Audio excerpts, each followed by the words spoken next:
tremendous manipulation and indoctrination goes on. This hassle-free zone you could describe as the public arena. And if you look at the media, what is the media? The media is the collective police force of the hassle-free zone for anyone who steps out of it in public. People think, you know, when you say the media is controlled and the media is part of this manipulation, that you must therefore be saying that there is a manipulator in every newsroom all over the world standing behind journalists saying, no, no, can't write that, you changed that, this is what I'm telling you, you write that, okay, that's fine. You don't need all that. Once the structure, the mindset is there, then the media just does it without manipulation, although there are key people like media owners and stuff that are certainly kind of involved in what I'm going to talk about tonight. But in general, what does the media do?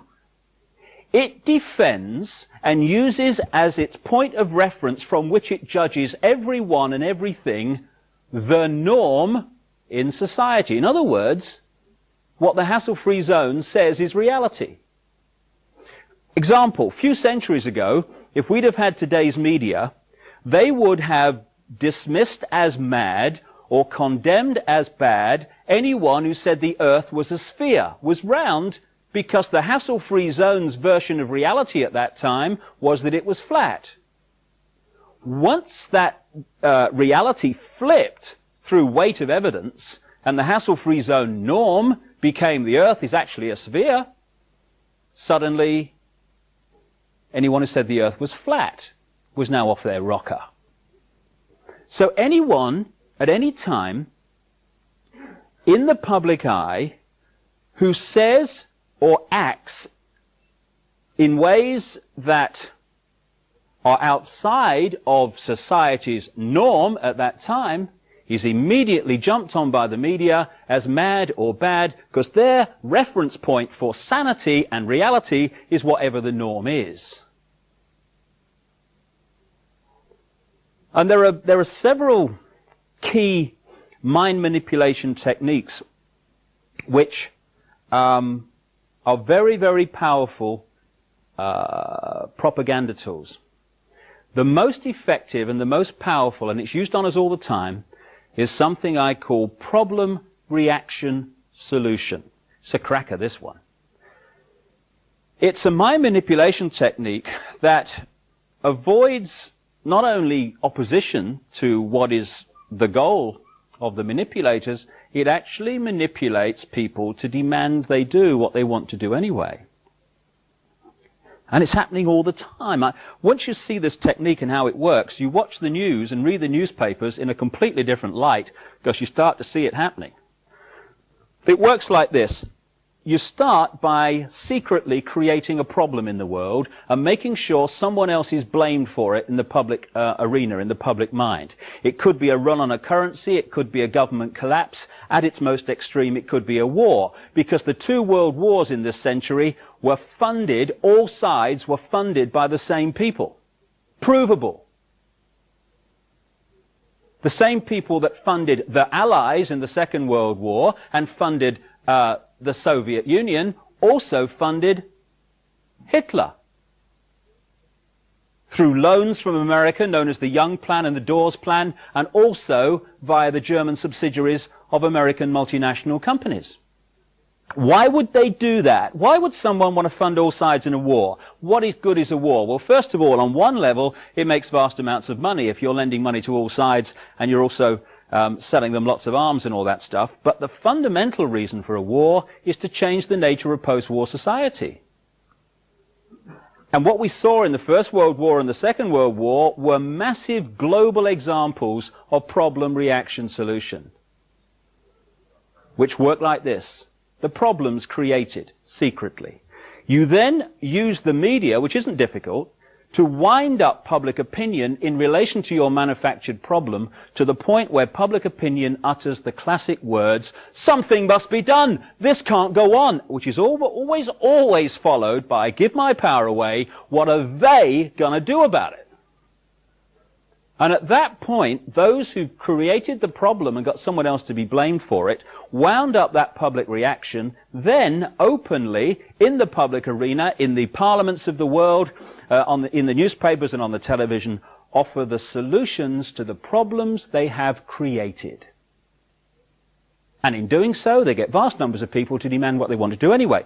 For instance, if you want more cameras in the streets, crikey, they're going up all over the place in Britain. If you want more cameras in the streets, you want a more armed police force, you want more authoritarian laws, greater erosions of freedom, and you want the public to demand you do it, then get the public frightened of crime. Either let society break down so there is more crime, or emphasize crime to be worse than it really is in some areas. Get people frightened, and the first thing people do when they're in fear about something is they look for someone out there to protect them from what they're frightened of. So, get people frightened that they're going to be burgled, get people frightened they're going to be mugged in the street, and they'll demand you take the freedoms away. They'll demand cameras in the streets and more authoritarian laws.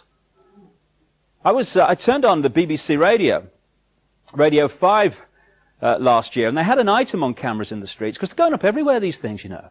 You want money for homeless people? Oh, the economy's not too good, you know, you have to wait for these things. You want cameras in the street? They'll write the cheque. And this guy, he was from a council in East Anglia, Norfolk, I reckon.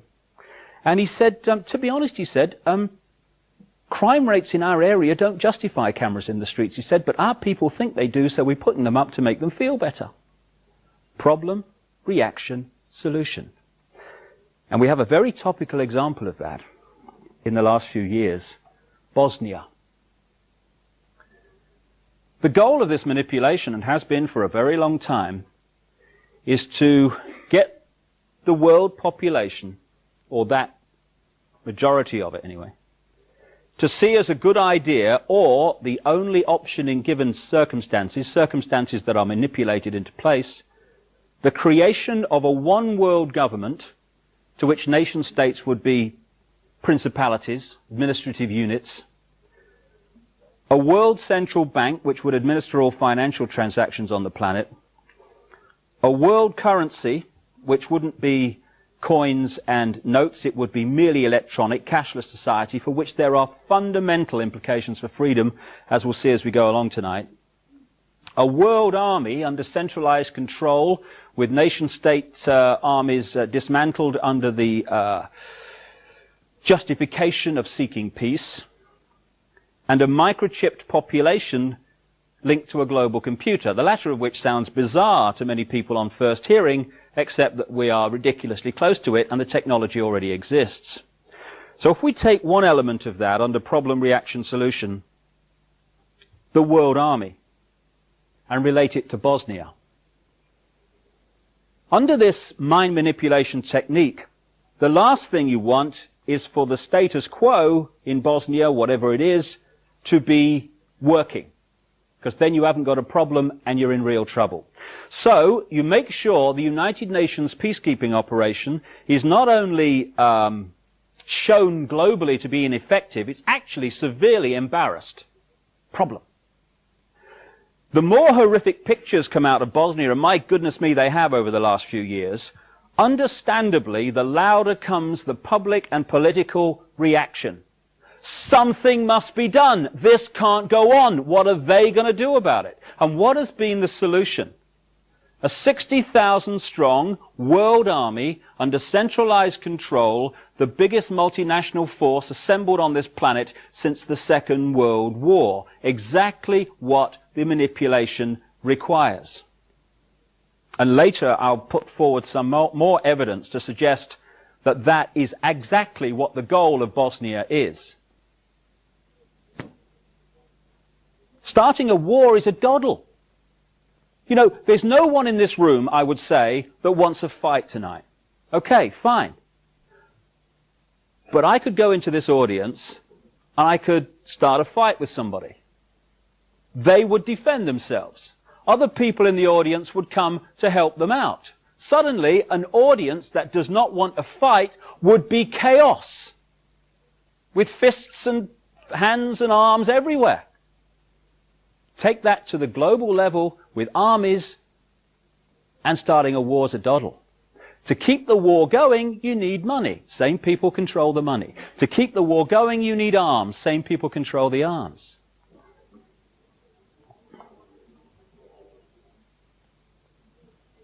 The way that this can be done with a very few people, at the peak, that is because if you look at every organization today, be it a university, a school, a government, a secret society, anything, a multinational company, business of any kind, they're structured as a pyramid. The pyramid is the structure of society today. I believe that we're actually moving in this spiritual awakening that's going on now from the pyramid to the circle, which is a very, very different way of people contributing to society. But at the moment we have the hierarchy, the pyramid, which works like this. In any organization, you've got a very, very few people at the peak of the pyramid. That very few people know exactly what that organization's about, what its real agenda is, what it's really trying to achieve. The further you come down from that peak in any organization, you're meeting more and more and more people who know less and less and less and less about what the organization's really about. They only know their part. The CIA call this compartmentalization, keeping from everyone else in the pyramid how what they're doing in apparent innocence links in with what other people are doing in apparent innocence to produce a very sinister pattern. I was talking to a guy who worked for 20 years at the listening station at Cheltenham, GCHQ. And he was telling me that that building is actually structured under this process of compartmentalization. If you work at GCHQ, you have an electronic card which only gets you in that part of the building where you work. You can't get anywhere else. So the only people in GCHQ who know everything that's coming in, how it fits together and what's really going on, what the real pattern is the very, very few people at the top. This is how it works all along. The Freemasons are a classic example of this. When you say that the Freemason secret society is involved, people think that you must be saying that every Freemason wants to manipulate the world to global dictatorship. Utterly ridiculous. Of course they don't.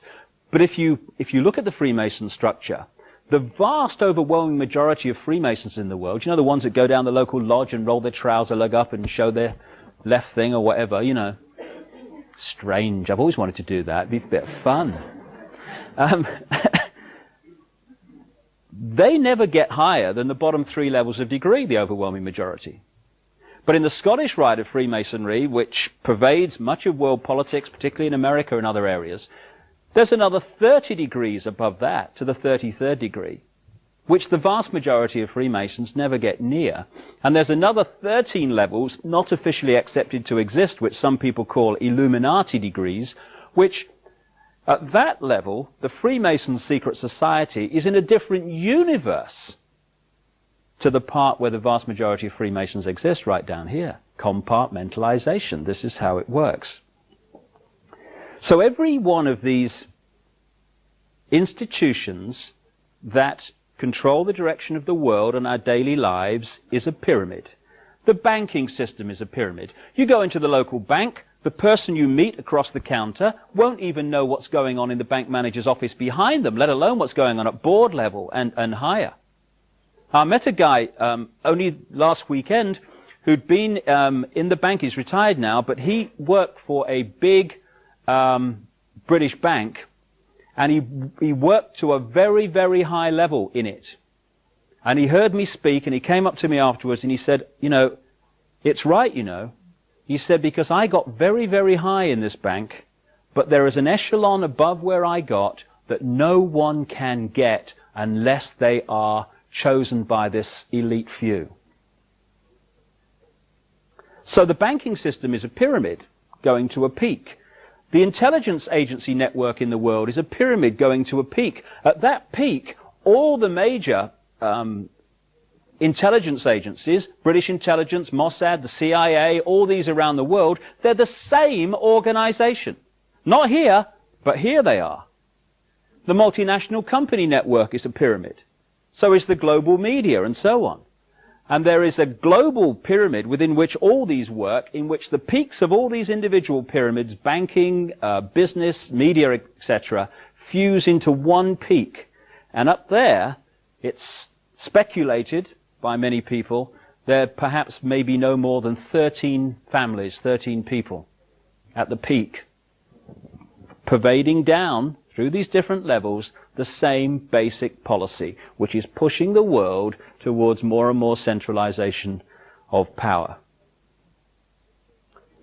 And within this global pyramid are a series of organizations which,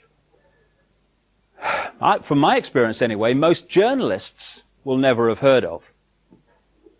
But working together, they form the core of the secret government of the world. And this is operating well above the level of the Clintons and the Majors and the Coles and so on. Indeed, they are manipulating events to make sure that their people get into positions of power. There is this like cozy little myth that is perpetuated between politicians and the media. Politicians walk the world stage as if they are the final arbiters of power in the world.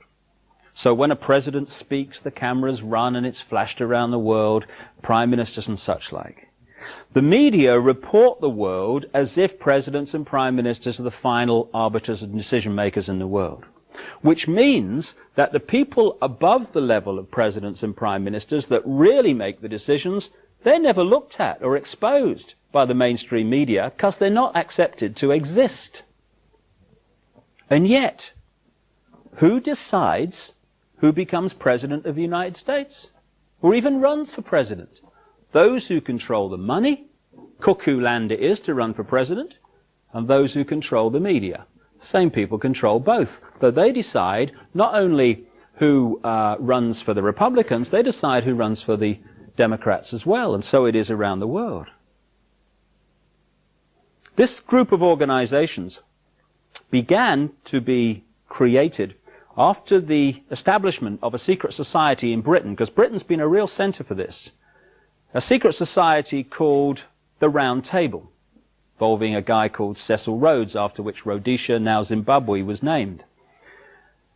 In 1919, the Versailles Peace Conference, the American members of this Round Table Secret Society, who just happened to be, merely coincidental of course, the main players behind the American government that went in and fought the First World War, met at the Hotel Majestic in Paris with the British members of this secret society, which, yet another coincidence, just happened to be the key members of the British war cabinet in the First World War.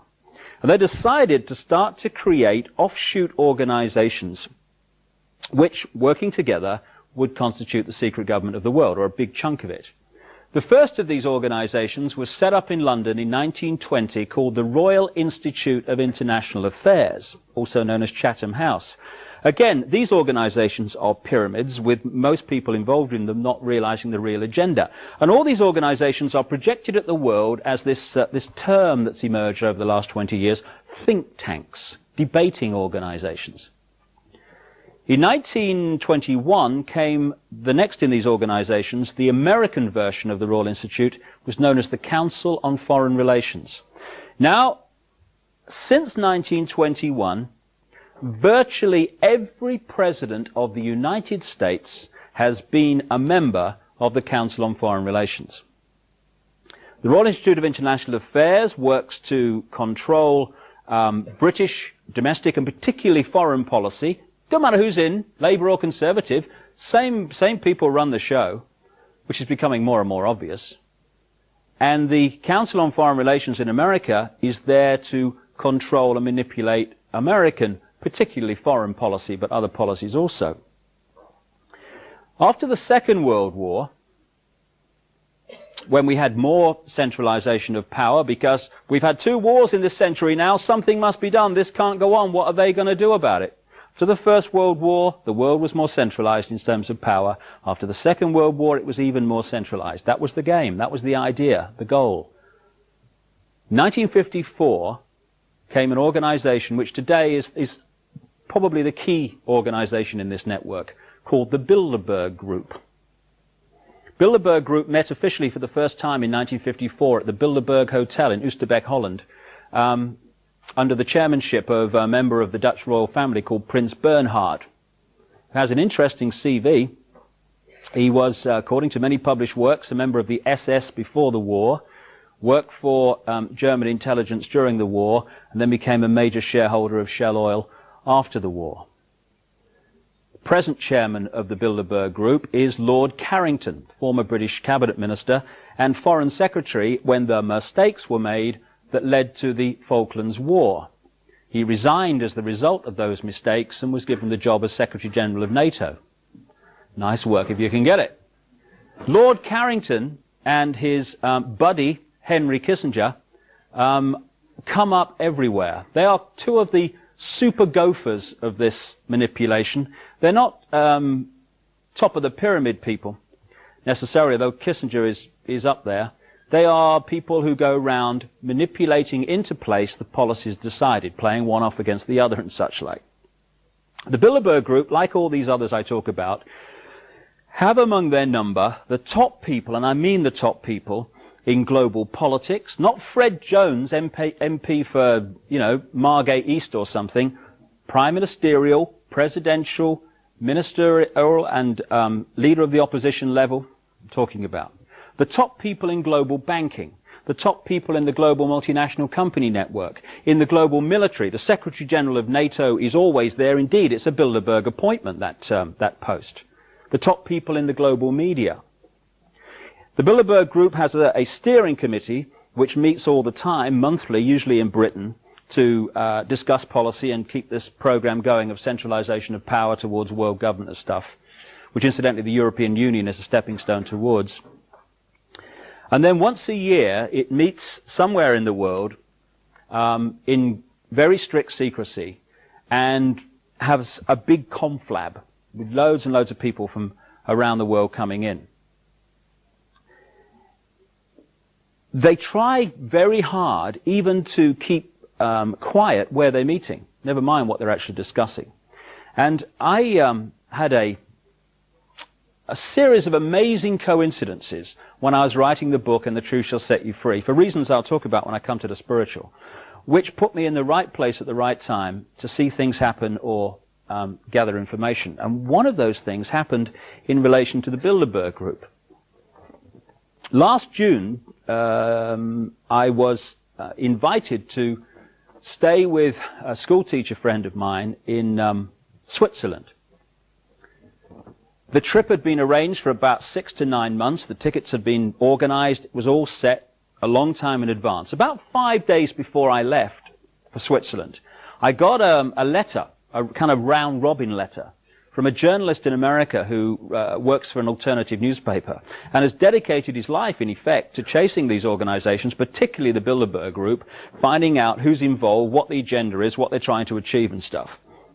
And even he, who does it full time, often only finds out where they're meeting very late in the day. So I get this letter, and it said, I've found where the Bilderbergers are meeting this year. It's in Bergenstock, Switzerland, and it happened to be just down the road from where I was staying at the time I was staying there. Thank you, universe. So I turn up. It's 3 hotels, 3/4 of the way up this mountain at Bergenstock. $1,000 a night suites. I had a bag of sherbet lemons, as I recall. The park, the Grand, and the Palace. And it's like summing out a James Bond. I expected, the car chase to come past me any minute, that kind of atmosphere. Mercedes everywhere. And why is it, I wonder, that whenever there's Mercedes around, there's people like that, with shoulders like that, and big double-breasted suits like, and whether they've got bad memories, I don't know, but they've got little name tags on them, It was obviously something was going on and being organized. So I enjoy the atmosphere for a while. I think it's very strange. And I leave. And then I come back on the last of the 4 days they met. What a difference. Now I can't get on the mountain leading up to the hotels because the road is blocked by the Swiss police right at the bottom of the mountain. Across the mountain are military lookout posts. According to this journalist, in the early days, there were helicopters all over the mountain surveying the place. This is a private meeting of a private organization attended by many, many of the people we see on the news and in the newspapers every week and actually have the opportunity to vote for in this democracy that we're supposed to live in. Incidentally, one of the great myths I feel we need to get over is the fact that democracy is freedom. No, it's not. It's a con trick. 50 people telling 49 what's going to happen in their lives is not freedom. Or in our electoral system in Britain, about 35 telling the rest what's going to happen is certainly not freedom. But freedom and democracy have become interlinked, so one means the other. So we're in a democracy, we are free, so we accept it, when we're actually in a tyranny. Anyway, I thought I'd play the ignorant tourist in Bergenstock, you see, which I did with remarkable aplomb. So I come up to the roadblock light, and this Swiss policeman comes over. I knew he was a Swiss policeman because on his back it said Swiss police. You know, my observation is, my powers of observation are unbelievable that day. This is a nice man I'm talking to here, spoke very good English. And I said to him, look, I said, I came here the other day and I went up there, what's the problem today? It was very obvious he didn't know exactly what was going on, but I remember what he said. He said, it's top secret, no one up there before 5 o'clock. After that, you'll be able to go back to the hotels. Last day it was. Two things occurred to me. One was the irony that I could have told this guy what was going on up there, and many of the people that were up there, because they're always there, Lord Carrington, Henry Kissinger, David Rockefeller, of the Rockefeller Empire, which is fundamentally involved in all this. Representatives of the House of Rothschild, also fundamentally involved in this, and many of the other key people, like Agnelli, the head of Fiat, and people like that, the big players in the world banking, political, and business network.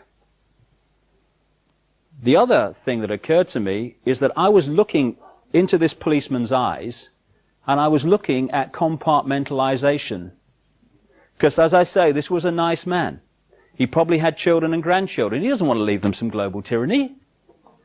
But he doesn't know what he's defending. What has he been told? Top secret meeting, no one passed here till you're told. That's all he knows.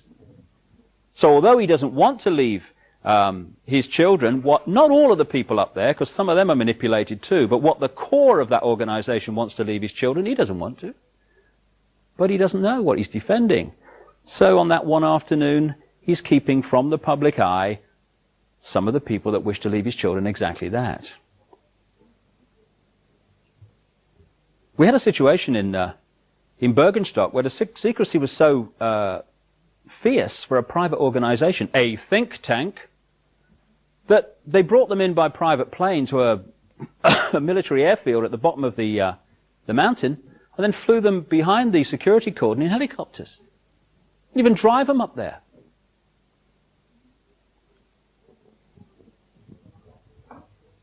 And it's amazing how if your attitude turns out to be the right attitude for the people that control that organization, how your career can soar after you're invited to these conflabs.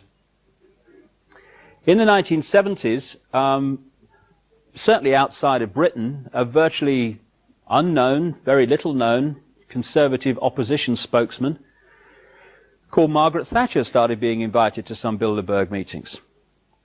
She goes on to be not only leader of the Conservative Party, but leader of Britain, Prime Minister, right through the 1980s when fundamental changes were happening to British society through something called Thatcherism. Interestingly, on the other side of the Atlantic at the same time, purely by coincidence, of course, we had Reaganomics, which just happened to be the same economic policies. Isn't life funny? All these coincidences. It couldn't just be that the same people made sure both were in power at the same time, because that economics was exactly what was required through the 80s as part of this plan for centralization on a global level. In 1991,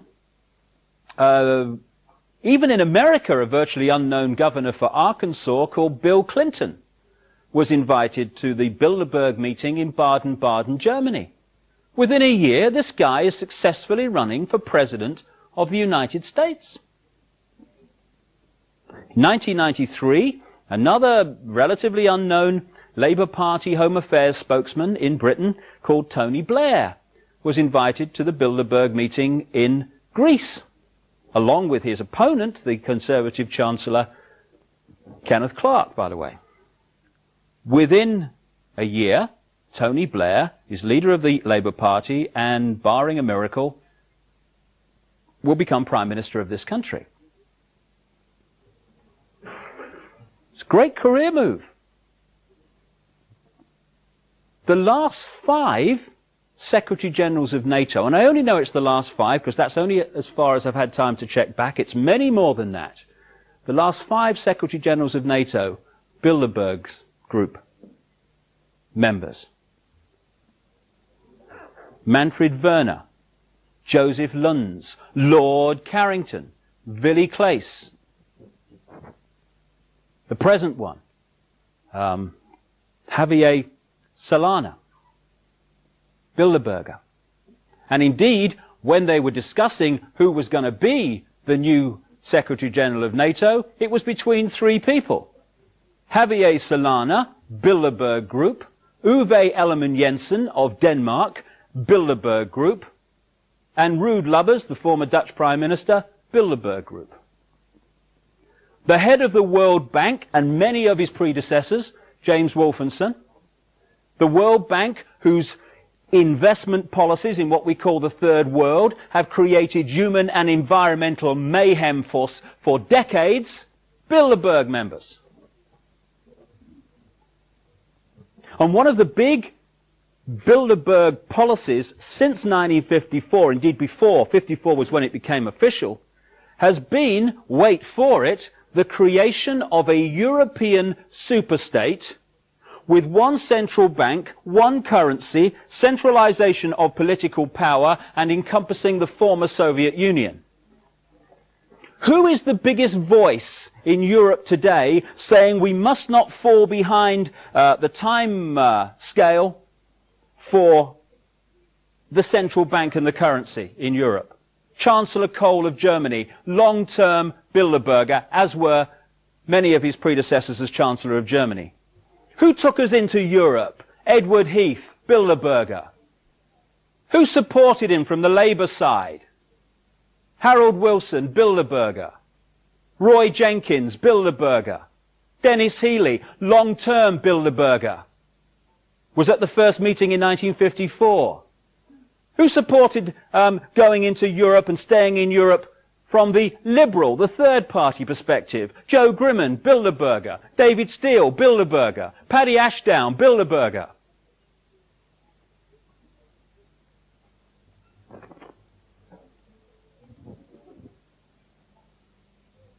The key posts that control decision making, which pushes further and further towards centralization of power, all or most of which, increasingly all, are peopled by members of these organizations. Now this may be a magnificent coincidence, or it may be that we need to know what's really going on in front of our eyes here.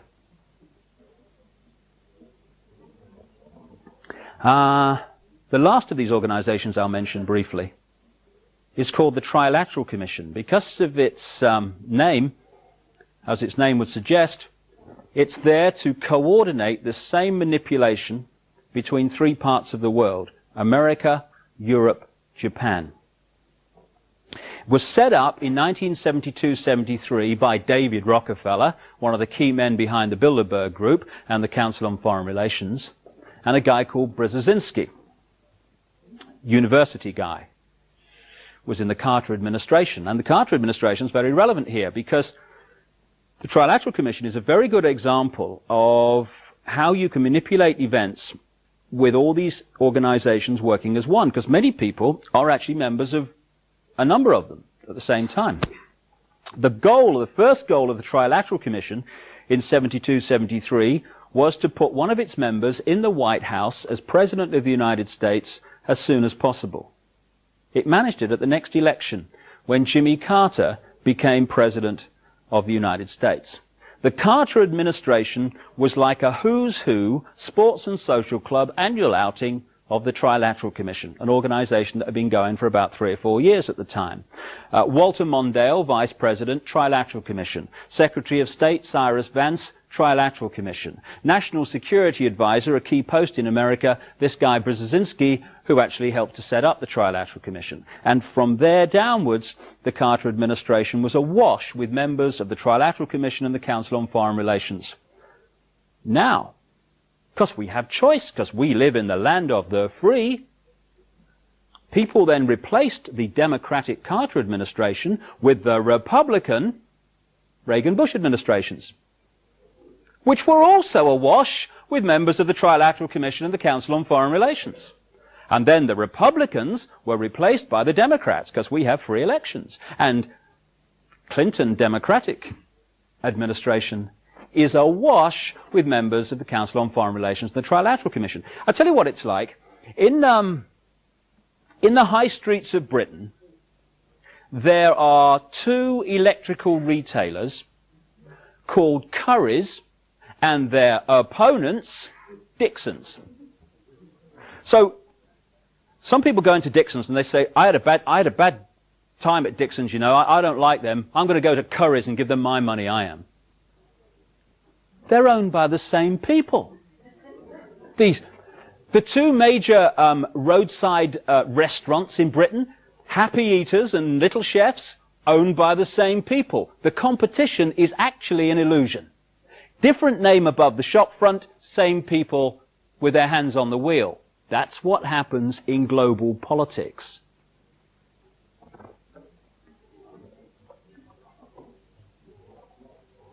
Why, you might understandably ask, aren't we told about this by the global media? Why aren't we told about these meetings which the alternative media can find out about with difficulty, but they can?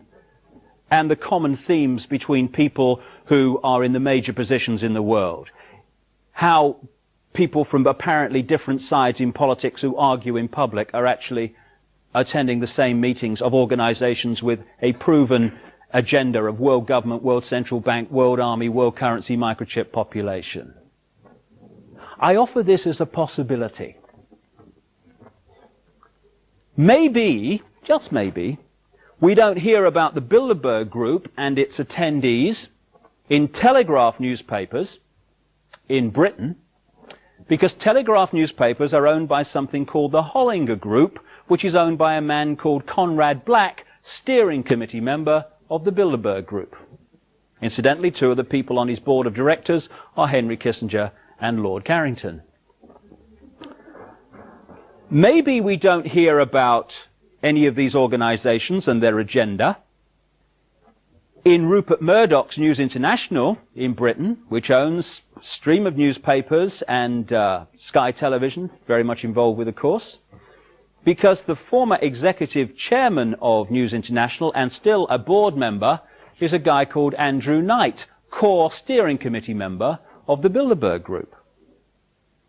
Maybe in America they don't hear about any of these organizations in one of their most influential newspapers, the Washington Post, because the Washington Post and a great long stream of other organizations and publications are actually owned by Katharine Graham, who's owned the Washington Post going back to Watergate and beyond, where they were very much involved, of course, in removing Nixon, because Katharine Graham is a member of the Council on Foreign Relations, the Bilderberg Group, and the Trilateral Commission. Key members within the hierarchy of the Los Angeles Times, the New York Times, and a stream of other major publications all around the world are controlled or owned by members of these organizations. None of them ever mentioned them. Isn't that funny? So what we're looking at here are organizations within organizations. So while apparently people in the banking system here appear to be isolated from the political system here and the media here, actually there is one central organization which actually manipulates and coordinates a policy among all these apparently unconnected institutions of the world. Which kind of brings us back to Bosnia. I believe passionately that Bosnia is a horrific case of problem-reaction-solution, bringing into being, or very much closer, the establishment, the precedent established of a world army. Interesting, therefore, to look at the major peace negotiators in Bosnia appointed since that horrific conflict began. The first European Union peace negotiator appointed was Lord Carrington, President of the Royal Institute of International Affairs, Chairman of the Bilderberg Group, member of the Trilateral Commission. He was replaced as European Union peace negotiator by Lord David Owen, Bilderberg Group, Trilateral Commission, who was replaced by Carl Bildt, former Swedish Prime Minister, Bilderberg Group. At the same time that they were working on behalf of the European Union in Bosnia, the United Nations peace negotiators, who were working with them, very close with them all the time, were Cyrus Vance, Bilderberg Group, Council on Foreign Relations, Trilateral Commission, and he was replaced by a Norwegian, Thorvald Stoltenberg, Bilderberg Group, Trilateral Commission. When they failed to achieve peace, out of the blue, amid worldwide publicity, came an independent peace negotiator, Jimmy Carter, first Trilateral Commission President of the United States, Council on Foreign Relations member. Then came the group of people who negotiated the so-called Dayton Agreement, which led to the World Army situation. These were Bill Clinton's peace envoy, Richard Holbrooke, Bilderberg Group, Trilateral Commission, Council on Foreign Relations. He answered to the Secretary of State, Warren Christopher, Council on Foreign Relations, Trilateral Commission, who answered to Bill Clinton, Bilderberg Group, Council on Foreign Relations, Trilateral Commission. The World Army in Bosnia is now commanded by Admiral Leighton Smith, Council on Foreign Relations, and the civilian part of its operation is headed by Carl Bildt, Bilderberg Group. We are looking at a gigantic contrick before our eyes. We don't live in a democracy in this country or in America and these other places. We live in a one-party state where the same force from the peak of the pyramid string pulls all sides. A few years ago, they had a democratic election in America, and what appeared to happen was that George Bush, Republican, was replaced by Bill Clinton, Democrat. But what actually happened? George Bush, Council on Foreign Relations, Trilateral Commission, 33rd degree Freemason, funded by the Rockefellers, was replaced by Bill Clinton, Democrat, Council on Foreign Relations, Bilderberg Group, Trilateral Commission, 33rd degree Freemason, funded by the Rockefellers. We're free, honey. Play the national anthem. One-party state. Different names above the shop fronts, same people control whatever. Which is why, as we all say all the time, it doesn't matter who you gets in, they still do the same. Of course they do. Of course the same people are string pulling the whole show. Nothing for me sums up the scale to which we have conceded our power to control our own lives than the world financial system. I love this one, me. Now, one of the great diversion techniques that's used upon us is to make very simple things, which the world financial system is, sound ever so complicated. So what we have almost every night on the news, we have economists wheeled in front of television cameras, surrounded by computer screens, talking in a language we don't understand. I think it's the Chancellor's M3 policy. I thought the M3 was a motorway. I don't know, it's something to do with money, apparently. I don't know. It's the public sector borrowing requirement. And so they go on. Oh, God, it's boring. What's on the other side, you know? And so we switch off, understandably. And yet, the world financial system is as simple as can be. It can be summed up in one short sentence. You lend people money that doesn't exist, and you charge them interest on it. That's it. Everything else comes out of that. This world is up to its neck in debt on money that has never, does not, and will never exist. And we stand for this. And the great prison that the human race lives in, as I'll come to in more detail when I look at the spiritual reactions to this, is the fear of what other people think of them. That's the prison we live in. That's the great limiter of our potential. Alongside that, when you ask people, why aren't you really doing what you really want to do with your life? Invariably they say, because I've got to pay the mortgage, mate. Understandable. So, the more you can get people, businesses and governments in debt, the more you can artificially inflate the cost of the basics of life, the more you are pressurizing people to serve your system, be a robot and a clone of it, so that they can earn the money to pay for the basics of life. This is why the world financial system has been designed as a prison. Banks are lending, as a matter of course, £10,000 and more for every £1,000 they actually have deposited.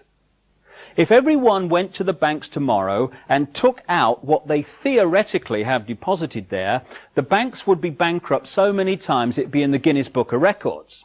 They haven't got it. So when we take out a loan, well, please tell me, Mother, this is not true. They type in to your account the amount you've flipping loaned. That's all they do. From that moment, you start paying interest on money that doesn't exist. People say, why is the American government trillions and trillions of dollars in debt? Ridiculous. How could it possibly do that? Very simple when you see how it works. And this is how it works around the world as well. One transaction in one day in America. The American government wants to borrow, say, $1 billion more than it's actually taken in taxation. Now it's the government. It could actually print its own money interest-free if it chose to. But of course, if it did that, you're removing massive amounts of power from the global banking system, which is controlled by the same people that decide who's going to be president of the United States. So they don't print their own money interest-free. They issue an IOU to a cartel of private banks known laughably as the Central Bank of America, known as the Federal Reserve System. The Federal Reserve System is supposed to be the Central Bank of America. It is a cartel of private banks. The present head of the Federal Reserve is Alan Greenspan, Bilderberg Group, Trilateral Commission, Council on Foreign Relations, who took over from Paul Volcker, who was there at the time of Reaganomics and Thatcherism. Paul Volcker, Bilderberg Group, Trilateral Commission, Council on Foreign Relations. You get the picture. So they issued the government an IOU to this cartel of private banks for $1 billion. The banks then type into the government's account $1 billion. That's all they've done. From that moment on, the American taxpayer, via the government, starts paying interest on $1 billion. Not only that, this IOU is now legally counted as an asset of the banks as if they had $1 billion in their hands. So now they can lend another $10 billion to anyone else that wants to borrow it on the basis of this non-existent money. Now they're lending and getting interest on $11 billion, not 1 cent of which has ever or will ever exist. And we stand for this. I hear people arguing that, oh God, it's got to be like this or the system would collapse. Good. Good. Hey, this prison wall's coming down. Get the bricks out, you know. Do a few repairs, you know. I might be getting out of prison here. Perish the thought here. Now, this is not just naval contemplation. This is very, very important to our everyday lives. Because if you take one product, say a food product, and you look at how this system affects the price of it, the farmer growing the food in the field to start with will be borrowing money that doesn't exist and paying interest on it. So the price he charges will have to reflect the fact that he's got to do that. So in effect, what he does costs more. Same with the transport company from the farm to the factory. Now the factory that's processing the food will be no doubt borrowing vast amounts of money that doesn't exist and paying interest on it, and its cost and its price will reflect that. Same with the transport from the factory to the shop, same with the shop. So by the time we put our hand up on the shelf and pull the product off, the cost of that product is massively inflated compared with what it needs to be, because everyone along the line in its production is having to add a little bit to pay interest on money that doesn't exist.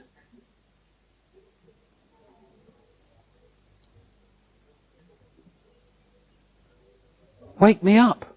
This is why we buy 3 houses to live in one. We do this. I went up into the National Westminster Bank in Durham, the north of England last year, and I got one of their mortgage leaflets. There it was in black and white.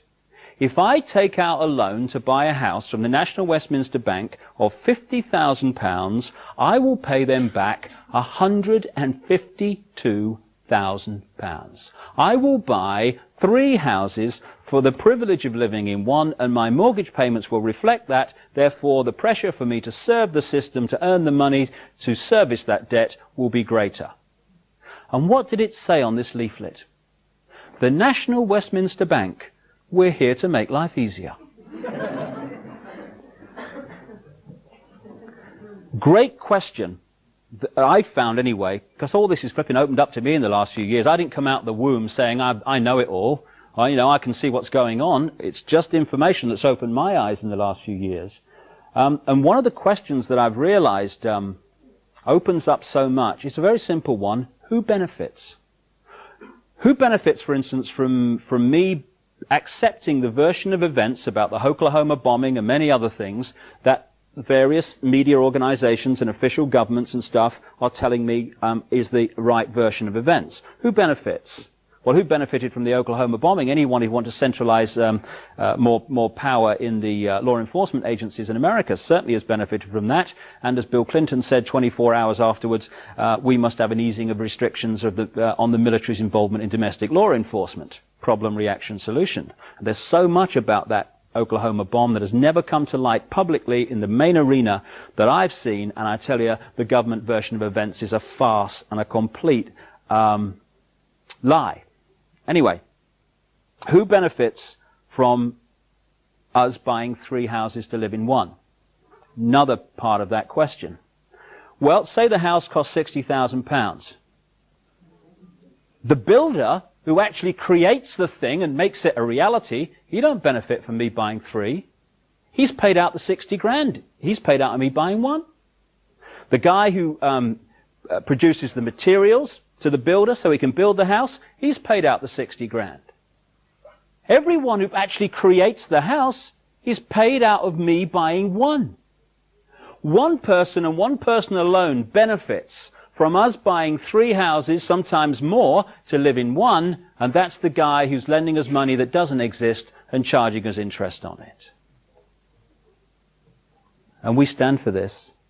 And a few people can't control the direction of the world. Well, we'll give our power away to this extent. It's a doddle. Interestingly, 2 presidents of the United States in the history of that country have suggested and in some small way begun to introduce interest-free money that wasn't borrowed from the banking cartels and interest paid on it. Those 2 presidents were Abraham Lincoln and John F. Kennedy. They have one other thing in common, you might recall. But perhaps the most grotesque aspect of this whole nonsense of interest on money is what we call third world debt. Third world debt has crucified vast tracts of our fellow humanity and continues to do minute by minute. The third world debt is debt on money that has never, does not, and will never exist. Last time I saw the figures, around 400,000 children in Brazil died from hunger-related disease every year. And at the time I saw those figures, Brazil was the second biggest exporter of food in the world. And the money received from that export, great chunks of it, were servicing interest on money that has never existed. And as one Brazilian official I was reading about recently said, most of the money that constitutes the Brazilian debt never left the computer systems of Wall Street.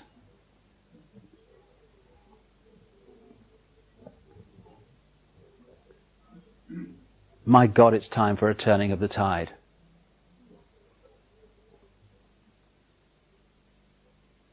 Why can't governments print their own money interest-free and lend it to people interest-free, so we buy one house to live in one house instead of 3?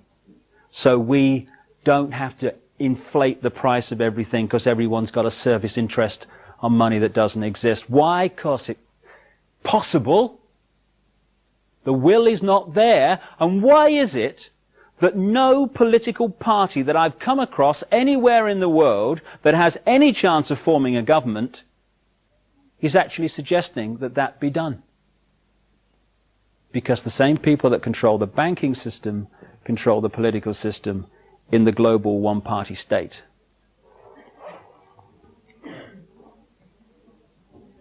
There's one other thing I'll talk about before I look at solutions, which are very simple.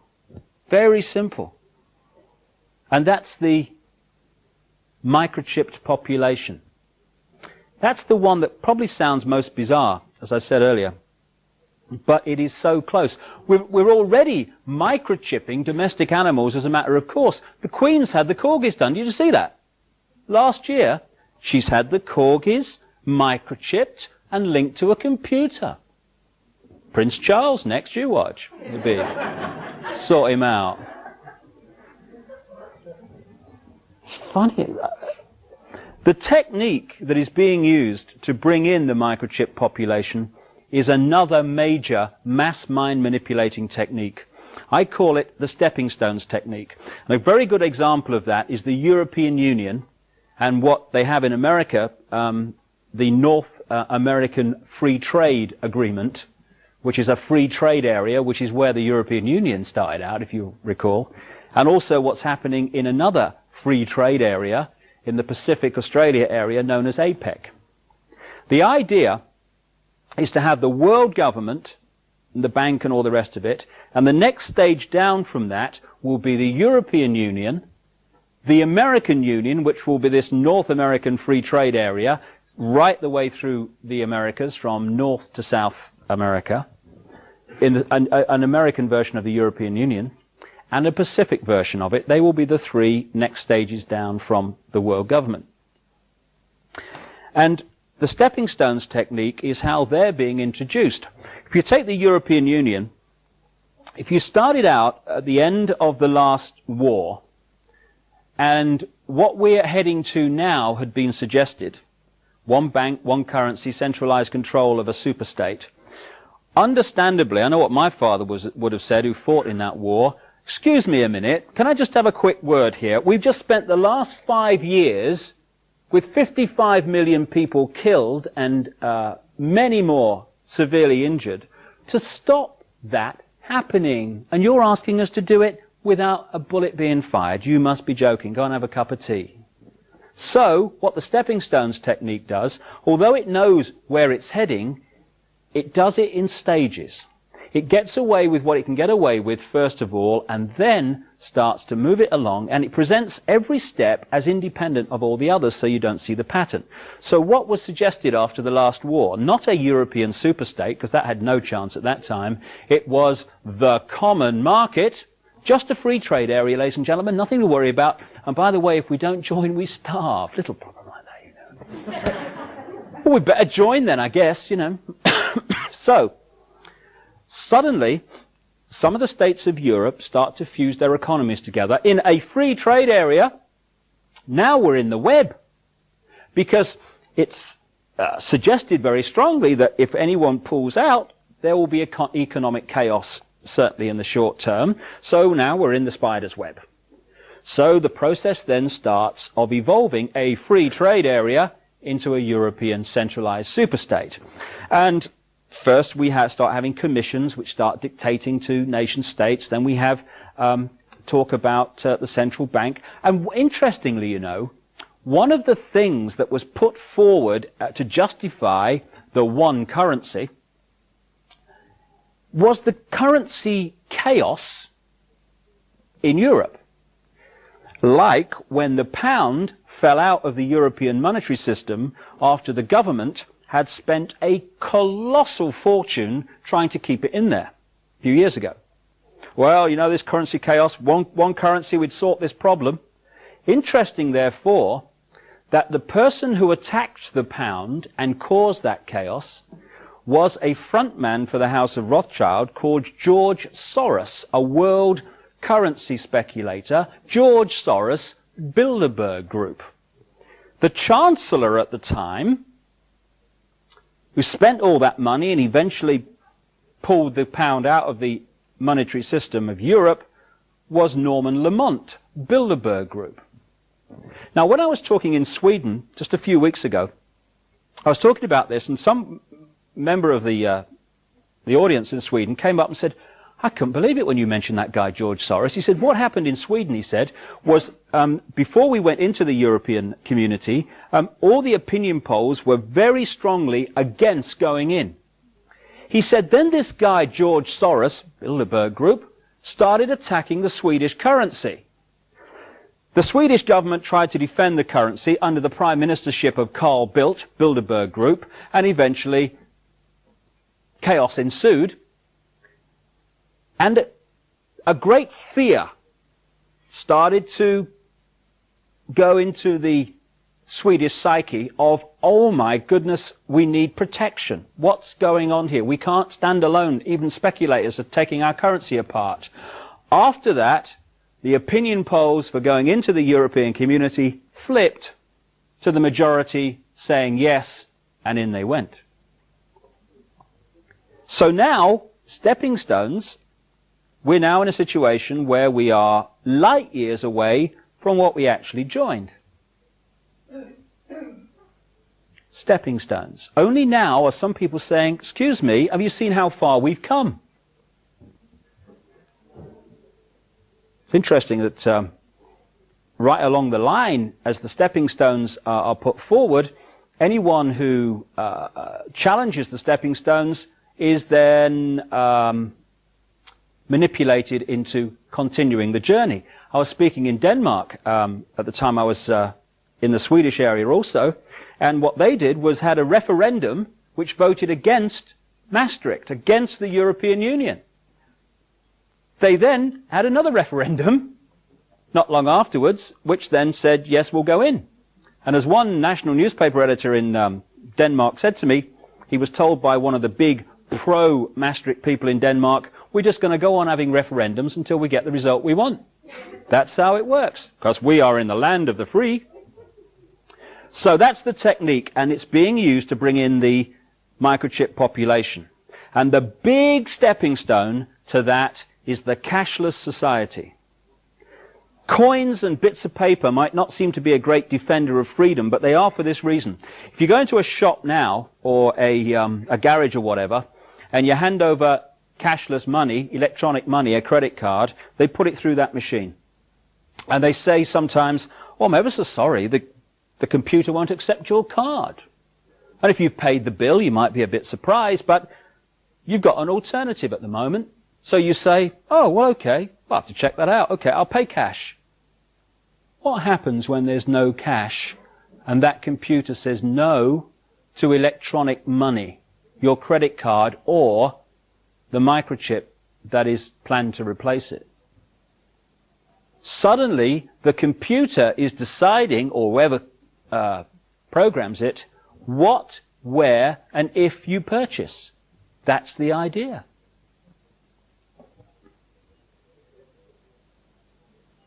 And if there's one thing in all this that is most important to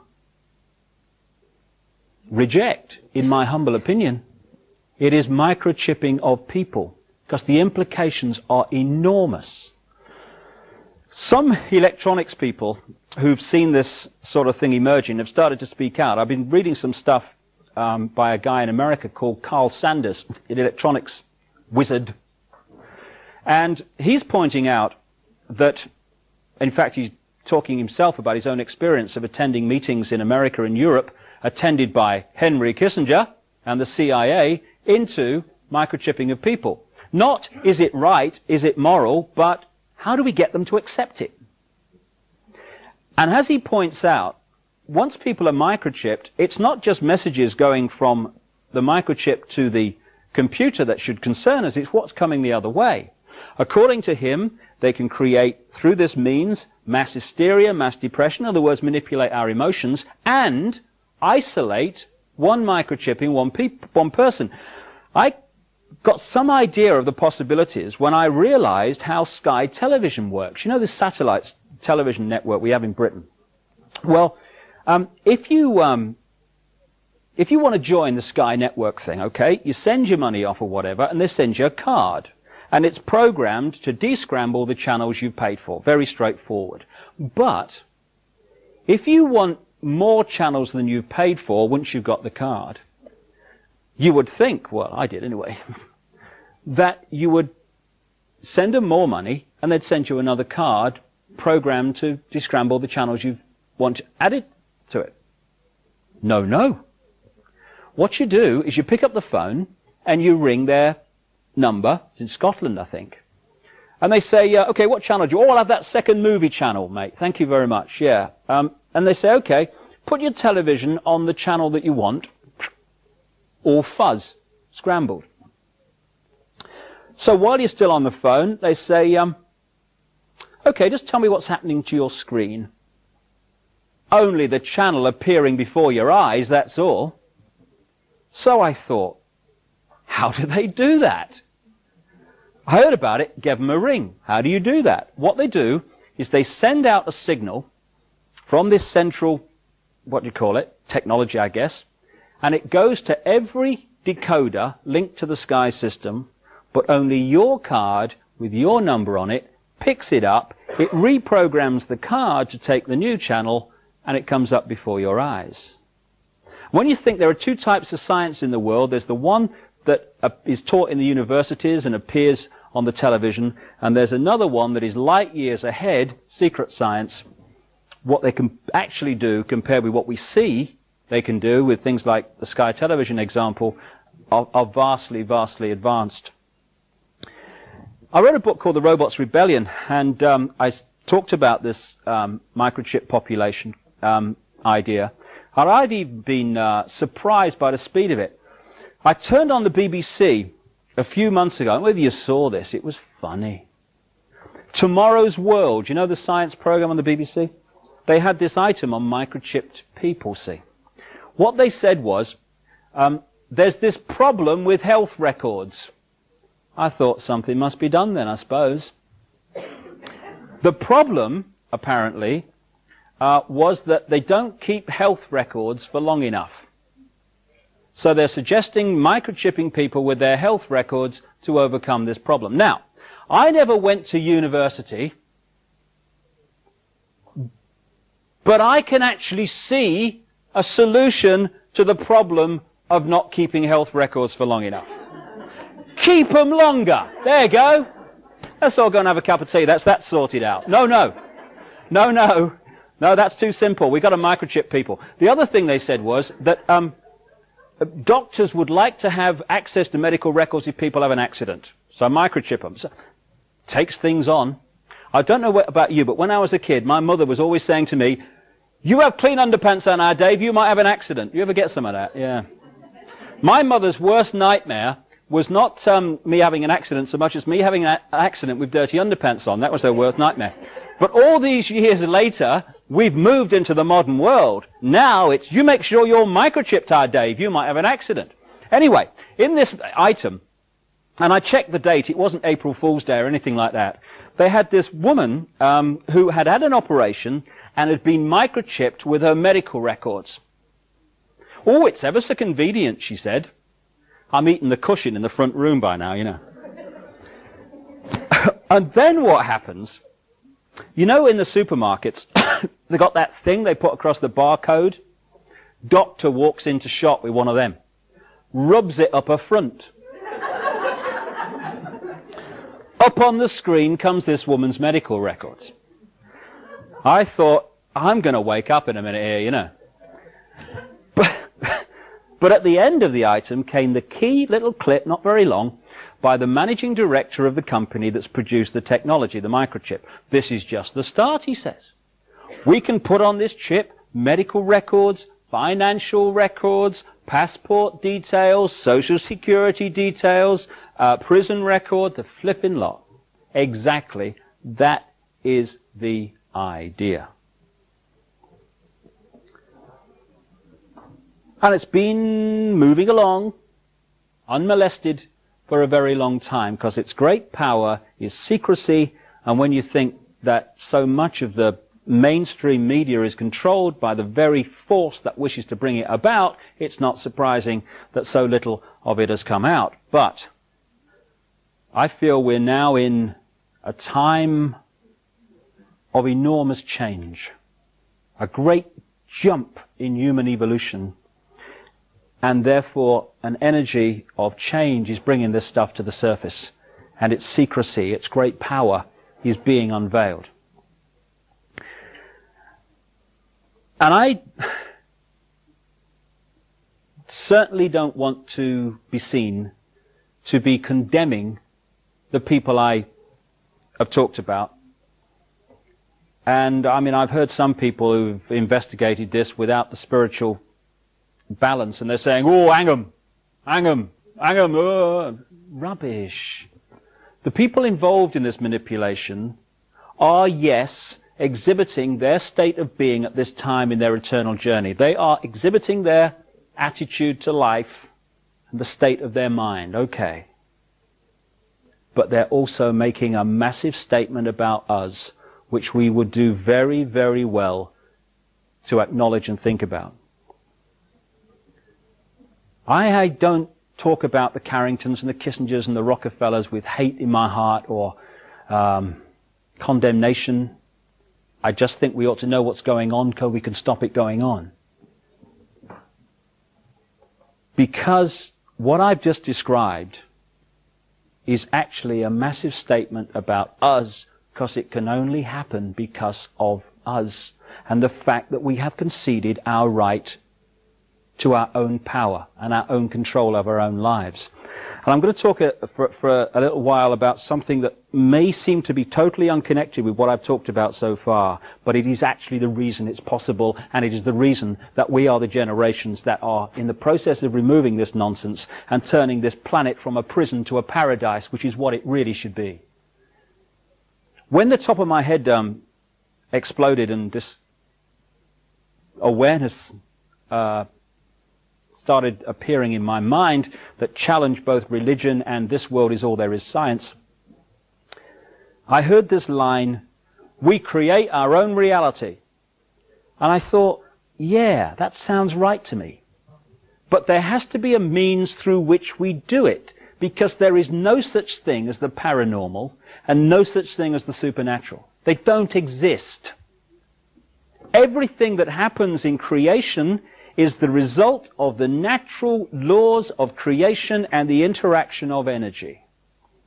What we call the paranormal and the supernatural is merely that which the system wishes to push away.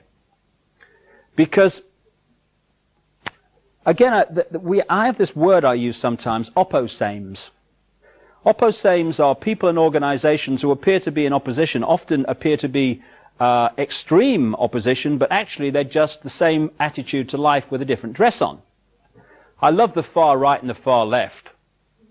I love that one.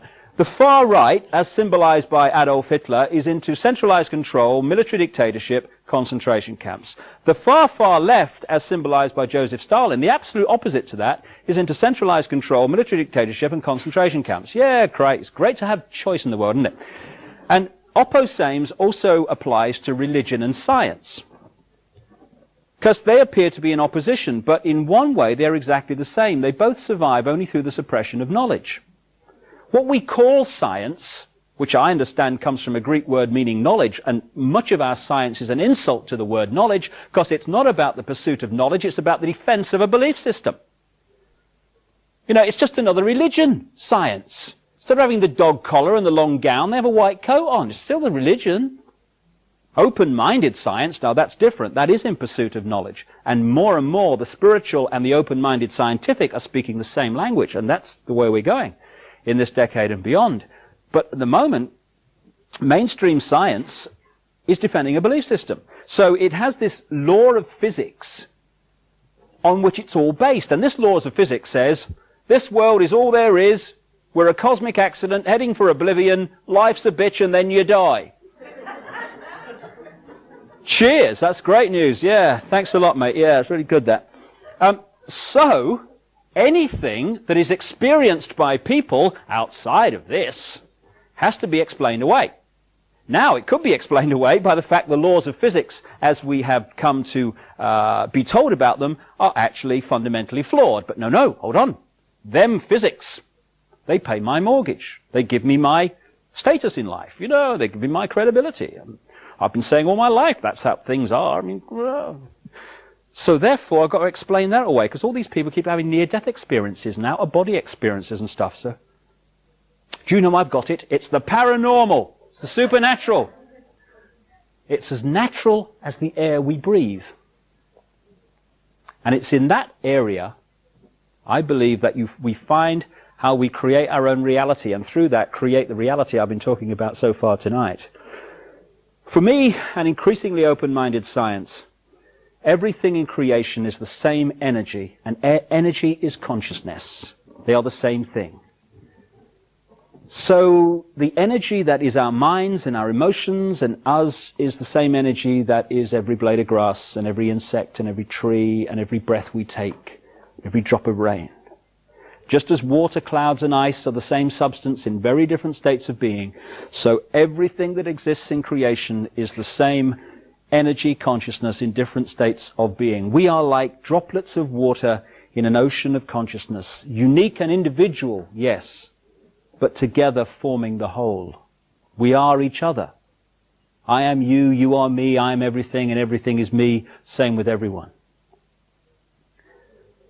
And this gigantic, infinite mind we call God, or whatever name you want to put to it, operates on multidimensional frequencies.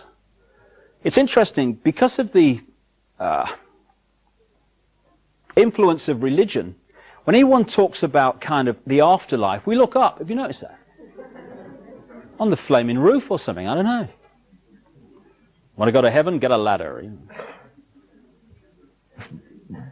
But for me, an increasingly open-minded science, creation is actually broken up into wavelengths, frequencies, sharing the same space.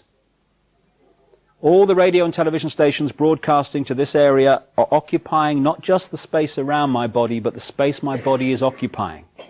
We're on different wavelengths. Therefore, one radio station, unless it's very close in its frequency to another, operates in complete oblivion of all the other wavelengths. Everything that exists in creation is sharing the same space that our bodies are occupying and our minds are occupying. What is that line we hear? The kingdom of heaven is within you. Everything that exists is within us.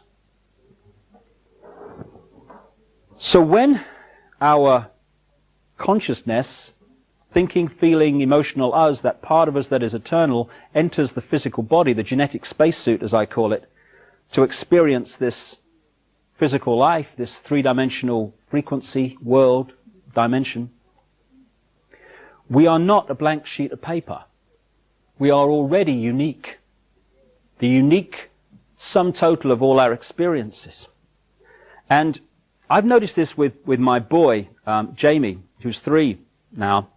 Because my mind's been open to this in the period he's been alive, I've watched him develop.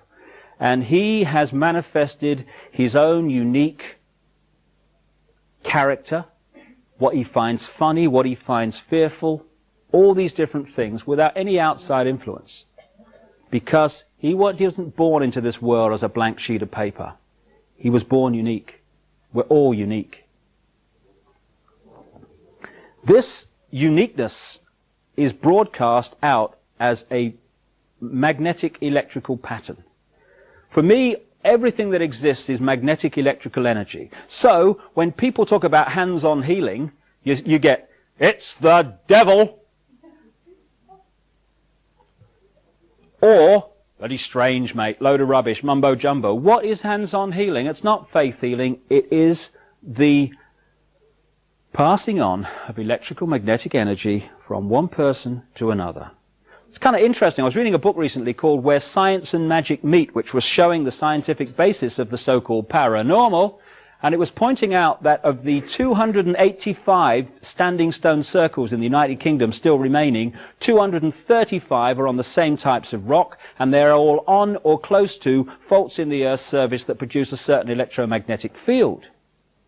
Of course, the ancients didn't know what they were doing, did they? You know, because we're state of the art now.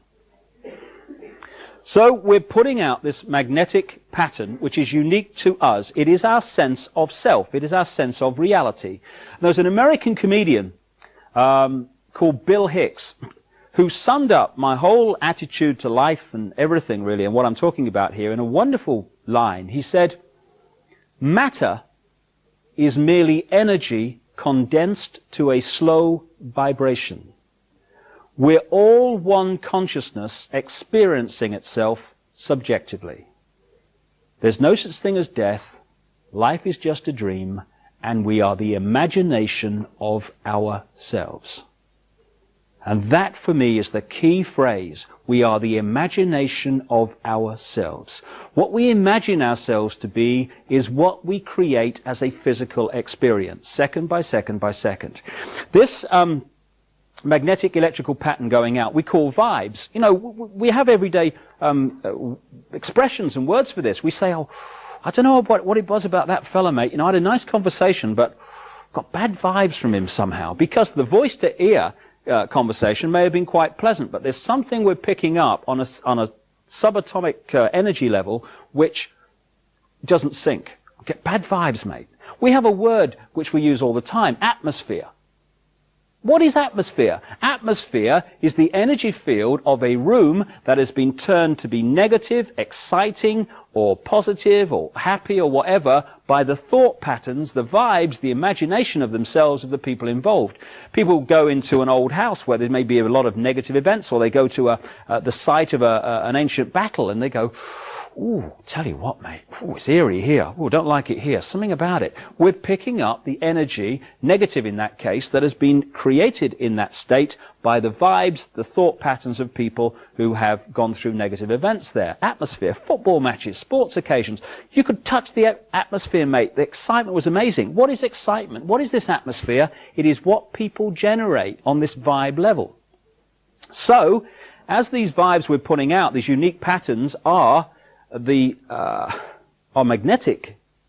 They are pulling in constantly other energy fields, which we know better as people, places, ways of life, experiences. In this way, second by second, we are creating as a physical event, physical experience, an exact replica of our subconscious imagination of ourselves in the people, places, ways of life we experience.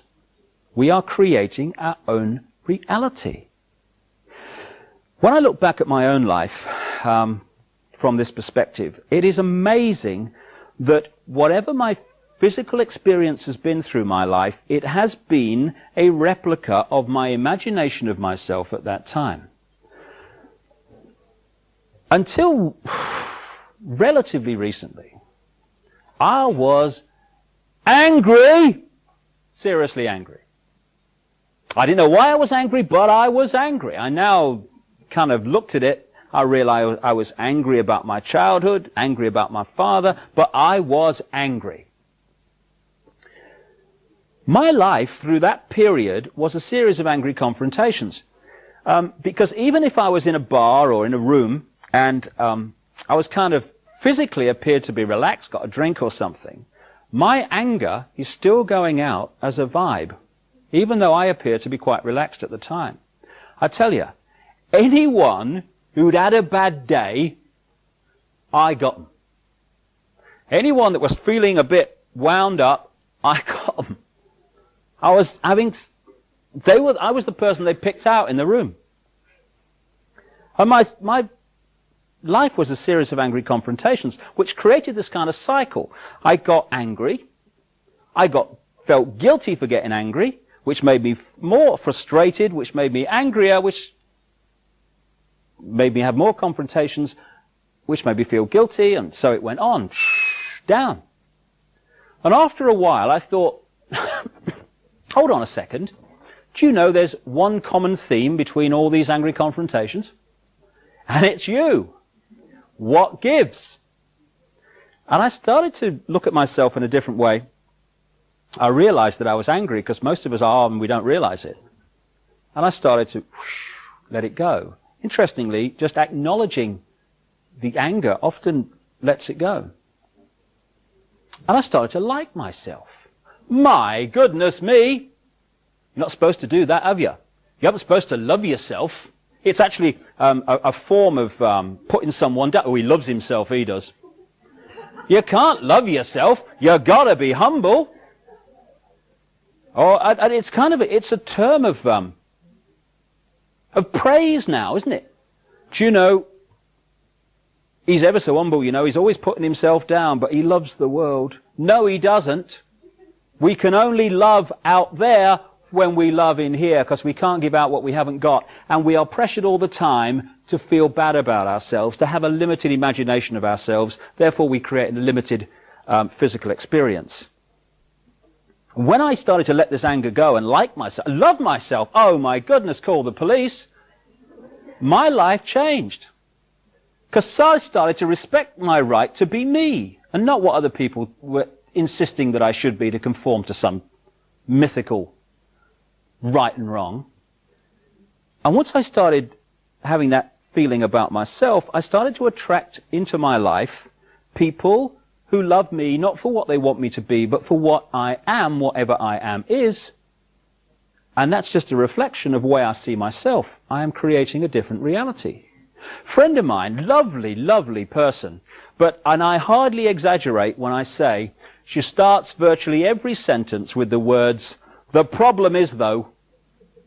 This lady sees life as a problem. Her life is a series of problems. So I said to her, last time I saw her, "What's up?" She said, you don't look too happy. She said, I'm fed up. She said, I'm useless, me. She said, I'm a useless wife. I'm a useless mother. I've got no ability. I've got nothing to contribute. I'm useless, I am. Fed up. I said, well, what's brought this on now? She said, well, I'm fed up. She said, everyone's putting me down. I thought, no. You are putting you down. Your imagination of yourself is that you are useless. And this lady is surrounded by people in her life who are constantly putting her down. And she's pulled them in because she has created her imagination of herself as a physical experience. One of the great ways this works is we attract to us what we most fear, because fear is not only a great controller, the great controller of the human race, it's also the great limiter of human evolution. Because whatever the area we fear relates to, we keep out of there, don't we? I mean, we don't kind of go in there and think, oh, I'm going to sort that out. We go, oh, no, I'm going over here, thank you very much. So what we do is subconsciously bring that in so we face it and move on. When I was a kid, I was terrified of dogs, me. Terrified of them. I lived in this big council estate in Leicester. It was over here. Over here were the shops, and there was a bit of green between them. You know, like a common, you know?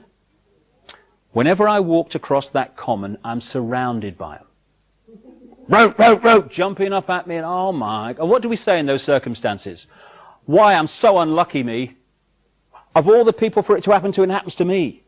I go to my mate's house. My mate had this really docile dog called Prince. I walk into his house, he takes a bit out of me coat, this thing, you know. My mates go across that green. They're not frightened of dogs. The dogs completely leave them alone. And when I'm a kid, I'm thinking, I'm so unlucky, me. Why me? Of all the people for it to happen. But what I was doing was pulling in what I most feared to face it. As a result of walking through and facing that, I'm no longer frightened of dogs. Interestingly, I say until relatively recently, the things that probably terrified me most were going to the dentist, flying, and speaking in public. And being ridiculed. Which has never happened to me, has it, in this country, you know? My worst nightmare would have been having a tooth out on a plane while making a speech to the laughing passengers. That would have done me in, that. But as a result of facing all of those fears that I've just said, I don't fear any of them anymore. Because fear is our creation. It's a choice. We can choose to fear or not to fear. So this process of putting out our imagination of ourselves and pulling in a physical reflection of that is at the heart of the human experience. And the most destructive state of mind, and my goodness me, we've all been there, it's possible to be in, is poor me. The victim mentality will always reproduce the victim reality.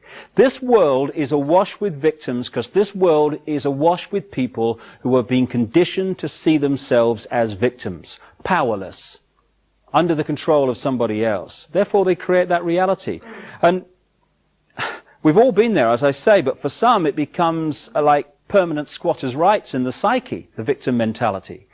And it doesn't matter how you fuss around and run around someone who's in victim mode, poor me, you know, someone else is in control of my life and they must do something about it, and oh God, I'm ever so unlucky. Doesn't matter how you try to help someone like that, they'll always be in victim circumstances because the vibe they're putting out will constantly pull in that physical reflection. The change, which is why vision is so important, the change that gets the victim out of that situation is to realize there are no victims.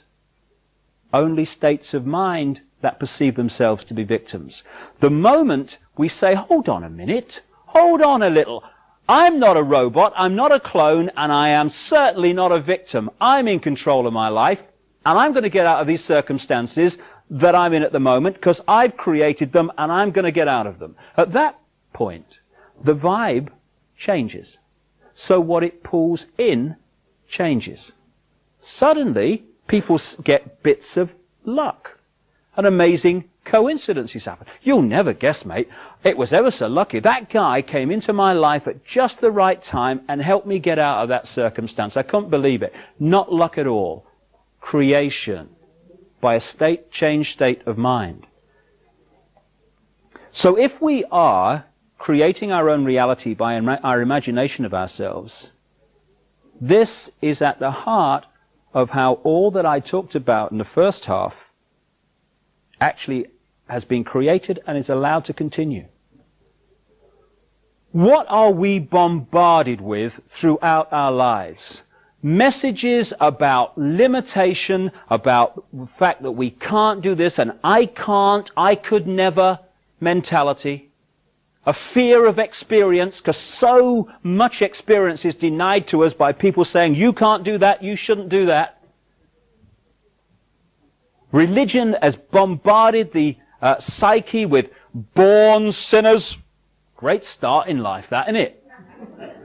So we're constantly being hit by this sense of limitation. I can't, I could never, I'm frightened to.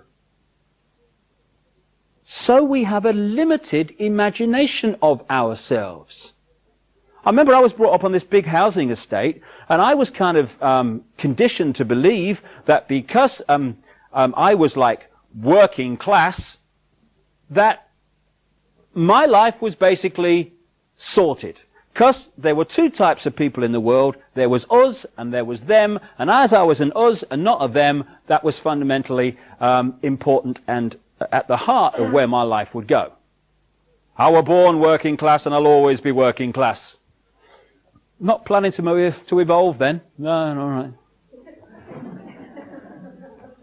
Limitation, limitation, limitation. And it manifests itself in this great line. The ordinary man and woman in the street. I don't know about you, I have never in my life met a single ordinary man or woman ever. All I meet are extraordinary people.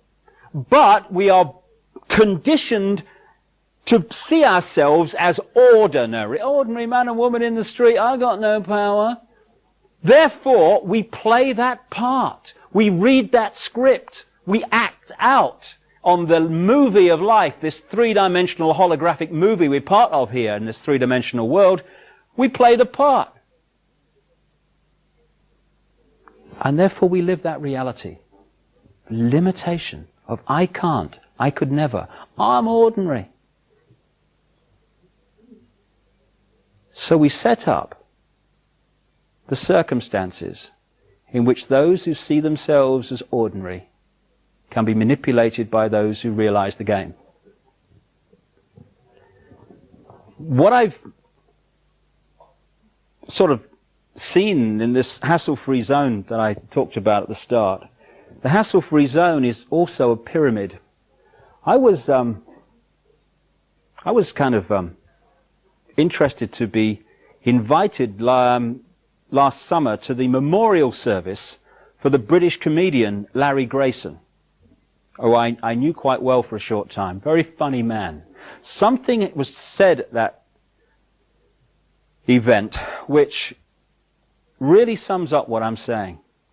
Larry Grayson alone was a unique man because the man who left the dressing room was the man on the stage when the curtains opened. They weren't two Larry Graysons.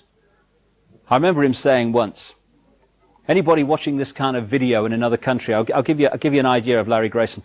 I saw him once on a stage. He said, last week, he said, I was all stiff down this right-hand side. He said, it was here. Ooh. He said, this week, he said, I'm all stiff down this left-hand side here. He said, I can't wait till next week, can I, Oh, she's got it, look. Anyway, that's Larry Grayson. Great guy. Another comedian, Roy Hudd, did a presentation of Larry's life at this memorial service, and it overwhelmingly took the form of a story that Larry Grayson had told him of something that had happened when he was going round the variety halls of Britain years and years ago. And Larry was saying that he was in this all-male show, see, And there's one woman in it, and that's Larry Grayson dressed up. Because he used to do that sort of thing, you know. And he said the producer of this show, he says, was very patriotic, he said. So the big finish was Rule Britannia, you know. Rule Britannia, Britannia rules the waves. Pass the sick bag, you know. And actually I said that in Portsmouth the other week, didn't go down well at all. Anyway,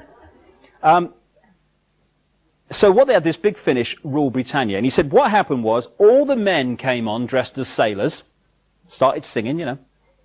And then, as the music built up, they all got in each other's shoulders on the stage and they formed this pyramid, leaving a flat bit at the top.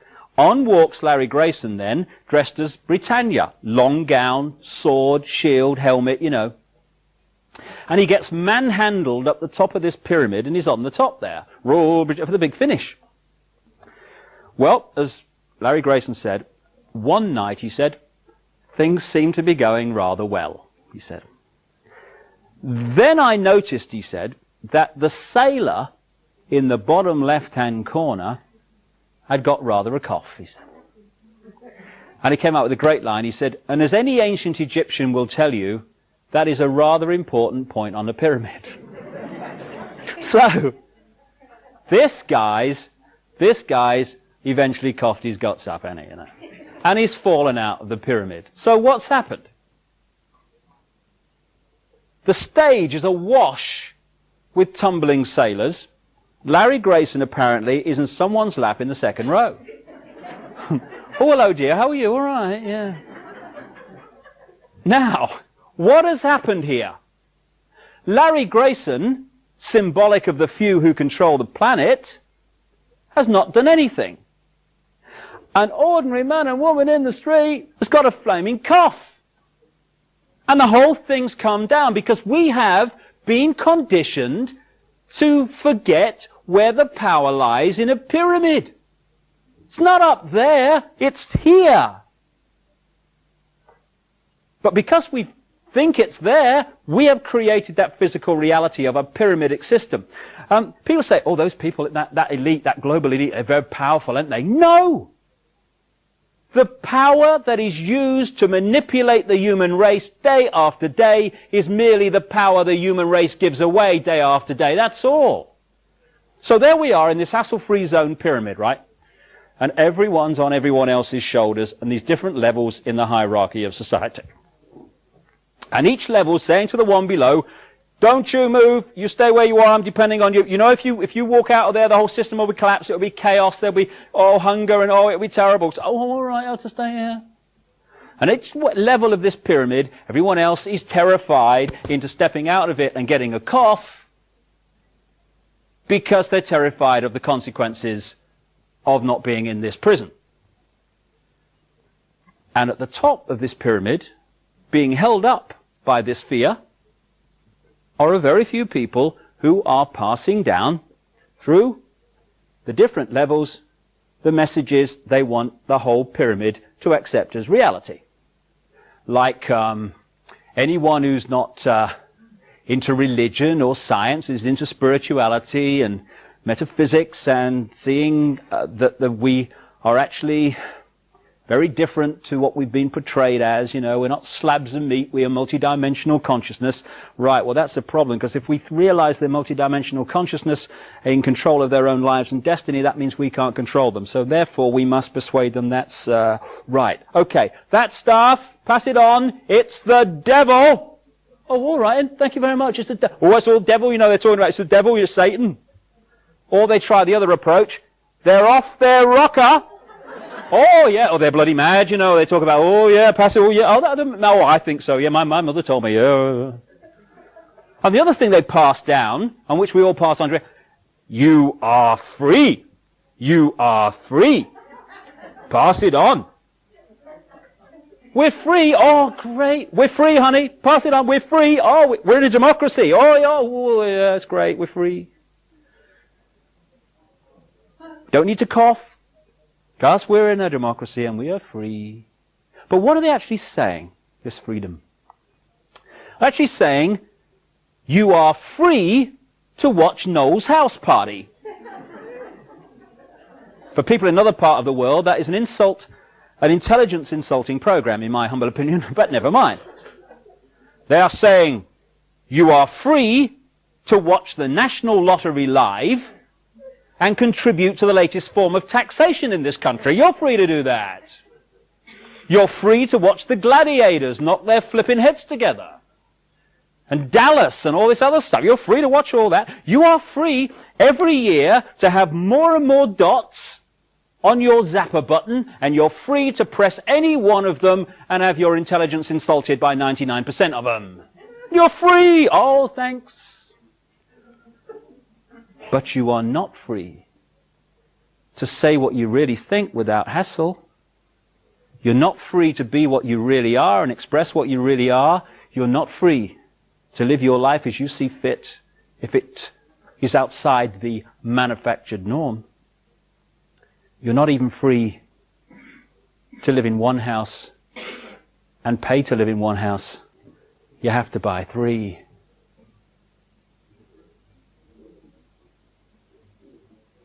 Three things for me would change all that I've talked about tonight and make it impossible, and would turn this prison into a paradise.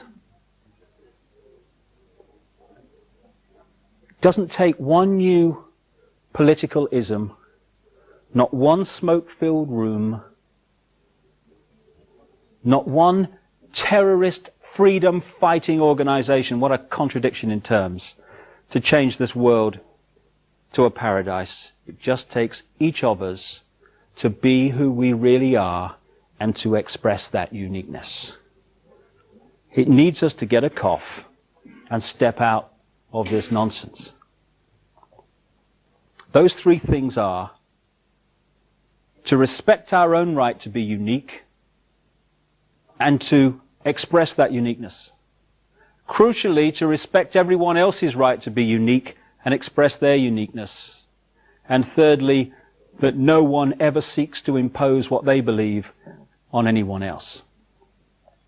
At that point, we'd have a great explosion of human potential being unleashed from the prison of fear where it's spent so long. But because no one seeks to impose what they believe on anyone else, free will is not denied.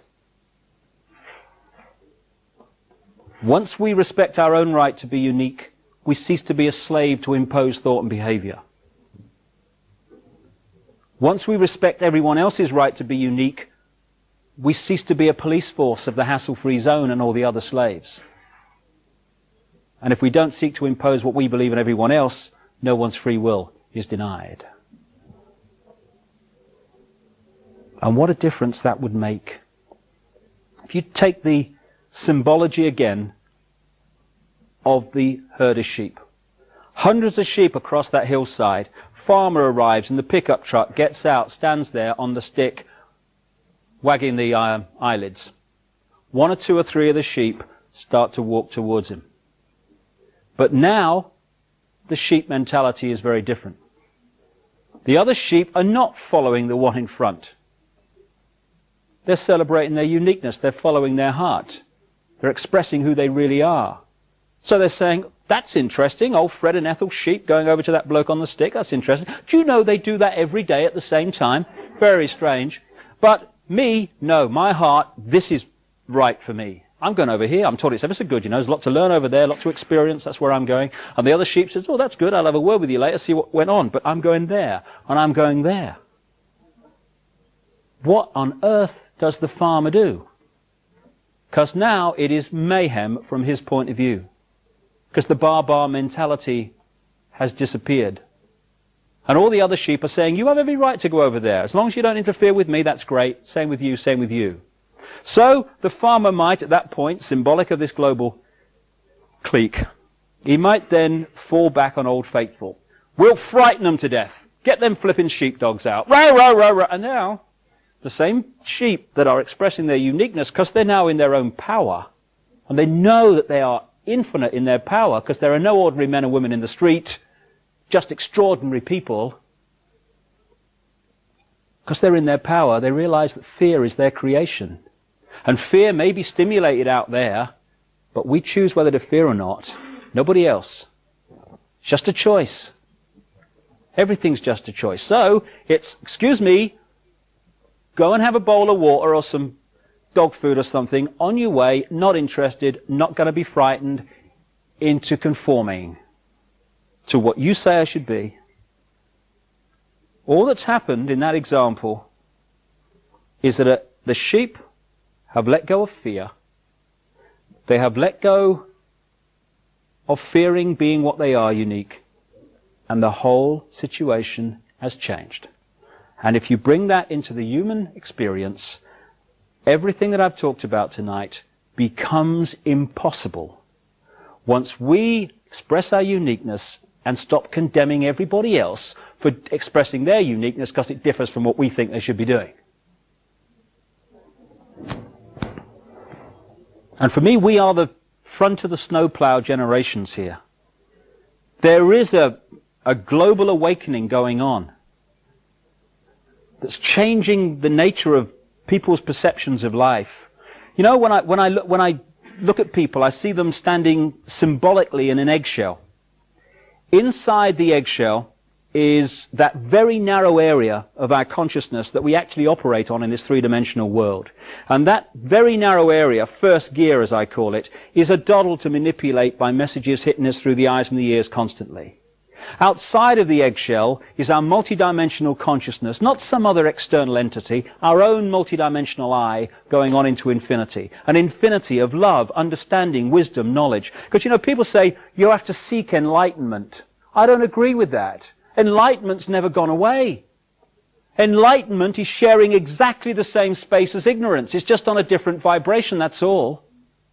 What I feel, my view anyway, we need to do is not seek enlightenment, but remove the barriers that are keeping enlightenment out. And that is the eggshell. An eggshell made up of fear, guilt, resentment, lack of self-esteem, I can't, limited imagination of ourselves. Fear. And when that starts to crack, and it's cracking for more and more people, multidimensional self starts to get access to reconnect with first gear self. And at that point, we start to perceive ourselves and life very different. Symbolically, I feel that what's happening is there are vibratory changes going on around the planet as a natural course of human evolution, which are cracking this eggshell, this low vibrational energy that is our prison. And so the light, if you want to call it that, the multidimensional self, the infinite self, is starting to get in and reconnect with this self. Suddenly, and I get 2,000 or 3,000 letters a year now from people of all walks of life, increasingly from around the world, and the same experience is being experienced by all these different people. And that is, they're saying, I'm seeing myself in the world very differently. Why haven't I seen it before? It's so obvious.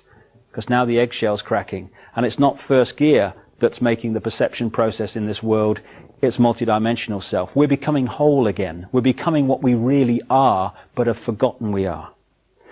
The front of the snowplow generations are taking from our parents and grandparents, not because they're bad people, because they're just passing on their programming, we all do, which are basically about run with the herd, don't cause trouble, keep your head down, and as the Japanese have a saying, don't be the nail that stands out above the rest, because that's the first one to get hit. Love that one. And we're passing on to our, not just our children, but to ourselves, because this is a really here and now thing, thought patterns that say, you be you, whatever you is, and respect everyone else's right to be them. And the people between that and that are our generations. If we can let go of our own fear, we can remove fear from the world. Because the world is merely the sum total of human imagination of ourselves. When we change our imagination of ourselves, what we call the world dramatically changes. The world is just a second-by-second physical replica of the human mass imagination of ourselves. When we let go of our sense of limitation, our sense of fear, our sense of I can't, the world ceases to be a prison, because we have created it. There's a wonderful singer in this country, a German called Gila. it's a lovely song, which goes, "We are the power in everyone. We are the dance of the moon and the sun. We are the hope that will never hide. We are the turning of the tide." If we can turn the tide within ourselves from freedom or to freedom from fear, then we turn that tide outwardly in the planet. And all it is, like everything else, is a choice. A choice between fear and love. That's all it is. We can choose to be frightened. We can choose to hate. It's a choice. Or we can choose not to fear, and we can choose to love. Not love on the basis of I love you if I fancy you, darling, but I love you because you exist. I love you whatever. I love you without condition. And if we want to change the world, it has to start with self. Fear, anger, hatred, condemnation, dictating what other people should be, that's the world we've got. That's the prison. But paradise is waiting. It's a thought, an attitude away. That's all it is, a choice away. Love. If we love each other and love the world, our lives are fundamentally changed, and the world is fundamentally changed. And we are the generations, strange as it may seem when you survey the world today, we are the generations, I passionately believe, who are going to love the world into the paradise it really should be and was always designed to be. Changing the world is not something in the future anymore. Oh, I hope it'll be better for the kids. It's here and now. We're going to see it happen. Another song, the chorus of which I'll finish with. Love can build a bridge between your heart and mine. Love can build a bridge. Don't you think it's time? More and more people across this planet are screaming yes to that question. And we are the generations who are going to love the world to a paradise. Thank you very much. Thank you. Thank you. Tremendous manipulation and indoctrination goes on. This hassle-free zone you could describe as the public arena. And if you look at the media, what is the media? The media is the collective police force of the hassle-free zone for anyone who steps out of it in public. People think, when you say the media is controlled and the media is part of this manipulation, that you must therefore be saying that there is a manipulator in every newsroom all over the world standing behind journalists saying, no, can't write that, you changed that, this is what I'm telling you, you write that, okay, that's fine. You don't need all that. Once the structure, the mindset is there, then the media just does it without manipulation, although there are key people like media owners and stuff that are certainly kind of involved in what I'm going to talk about tonight. But in general, what does the media do? It defends and uses as its point of reference from which it judges everyone and everything the norm in society. In other words, what the hassle-free zone says is reality. Example, a few centuries ago, if we'd have had today's media, they would have dismissed as mad or condemned as bad anyone who said the earth was a sphere, was round, because the hassle-free zone's version of reality at that time was that it was flat. Once that reality flipped through weight of evidence and the hassle-free zone norm became the earth is actually a sphere, suddenly anyone who said the earth was flat was now off their rocker. So anyone, at any time, in the public eye, who says or acts in ways that are outside of society's norm at that time, He's immediately jumped on by the media as mad or bad, because their reference point for sanity and reality is whatever the norm is.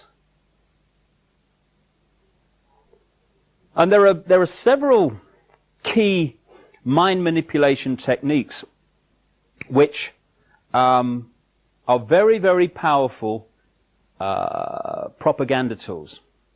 The most effective and the most powerful, and it's used on us all the time, is something I call problem, reaction, solution. It's a cracker, this one. It's a mind manipulation technique that avoids not only opposition to what is the goal of the manipulators, it actually manipulates people to demand they do what they want to do anyway. And it's happening all the time. Once you see this technique and how it works, you watch the news and read the newspapers in a completely different light, because you start to see it happening. It works like this. You start by secretly creating a problem in the world and making sure someone else is blamed for it in the public arena, in the public mind. It could be a run on a currency, it could be a government collapse. At its most extreme, it could be a war, because the two world wars in this century were funded, all sides were funded by the same people. Provable. The same people that funded the Allies in the Second World War and funded the Soviet Union also funded, by many people, there perhaps maybe no more than 13 families, 13 people at the peak, pervading down through these different levels the same basic policy, which is pushing the world towards more and more centralization of power. And within this global pyramid are a series of organizations which, from my experience anyway, most journalists will never have heard of. But working together, they form the core of the secret government of the world. And this is operating well above the level of the Clintons and the Majors and the Coles and so on. Indeed, they are manipulating events to make sure that their people get into positions of power. There is this like cozy little myth that is perpetuated between politicians and the media. Politicians walk the world stage as if they are the final arbiters of power in the world. So when a president speaks, the cameras run and it's flashed around the world, prime ministers and such like. The media report the world as if presidents and prime ministers are the final arbiters and decision makers in the world. Which means that the people above the level of presidents and prime ministers that really make the decisions, they're never looked at or exposed by the mainstream media because they're not accepted to exist. And yet, who decides who becomes president of the United States? Or even runs for president? Those who control the money, cuckoo land it is to run for president, and those who control the media. Same people control both. Though they decide not only who runs for the Republicans, they decide who runs for the Democrats as well, and so it is around the world. This group of organizations began to be created after the establishment of a secret society in Britain, because Britain's been a real center for this. A secret society called the Round Table, involving a guy called Cecil Rhodes, after which Rhodesia, now Zimbabwe, was named. In 1919, the Versailles Peace Conference, the American members of this Round Table Secret Society, who just happened to be, merely coincidental of course, the main players behind the American government that went in and fought the First World War, met at the Hotel Majestic in Paris with the British members of this secret society, which, yet another coincidence, just happened to be the key members of the British war cabinet in the First World War. And they decided to start to create offshoot organizations which, working together, would constitute the secret government of the world, or a big chunk of it. The first of these organizations was set up in London in 1920, called the Royal Institute of International Affairs, also known as Chatham House. Again, these organizations are pyramids, with most people involved in them not realizing the real agenda. And all these organizations are projected at the world as this term that's emerged over the last 20 years, think tanks, debating organizations. In 1921 came the next in these organizations, the American, and notes it would be merely electronic, cashless society, for which there are fundamental implications for freedom, as we'll see as we go along tonight. A world army under centralized control, with nation-state armies dismantled under the justification of seeking peace, and a microchipped population linked to a global computer, the latter of which sounds bizarre to many people on first hearing, except that we are ridiculously close to it and the technology already exists. So if we take one element of that under problem, reaction, solution, the world army, and relate it to Bosnia. Under this mind manipulation technique, the last thing you want is for the status quo in Bosnia, whatever it is, to be working, because then you haven't got a problem and you're in real trouble. So you make sure the United Nations peacekeeping operation is not only shown globally to be ineffective, it's actually severely embarrassed. Problem. The more horrific pictures come out of Bosnia, and my goodness me, they have over the last few years, understandably, the louder comes the public and political reaction. Something must be done. This can't go on. What are they going to do about it? And what has been the solution? A 60,000 strong world army under centralized control, the biggest multinational force assembled on this planet since the Second World War. Exactly what the manipulation requires. And later I'll put forward some more evidence to suggest that that is exactly what the goal of Bosnia is. Starting a war is a doddle. You know, there's no one in this room, I would say, that wants a fight tonight. Okay, fine. But I could go into this audience and I could start a fight with somebody. They would defend themselves. Other people in the audience would come to help them out. Suddenly, an audience that does not want a fight would be chaos, with fists and hands and arms everywhere. Take that to the global level with armies, and starting a war's a doddle. To keep the war going, you need money. Same people control the money. To keep the war going, you need arms. Same people control the arms.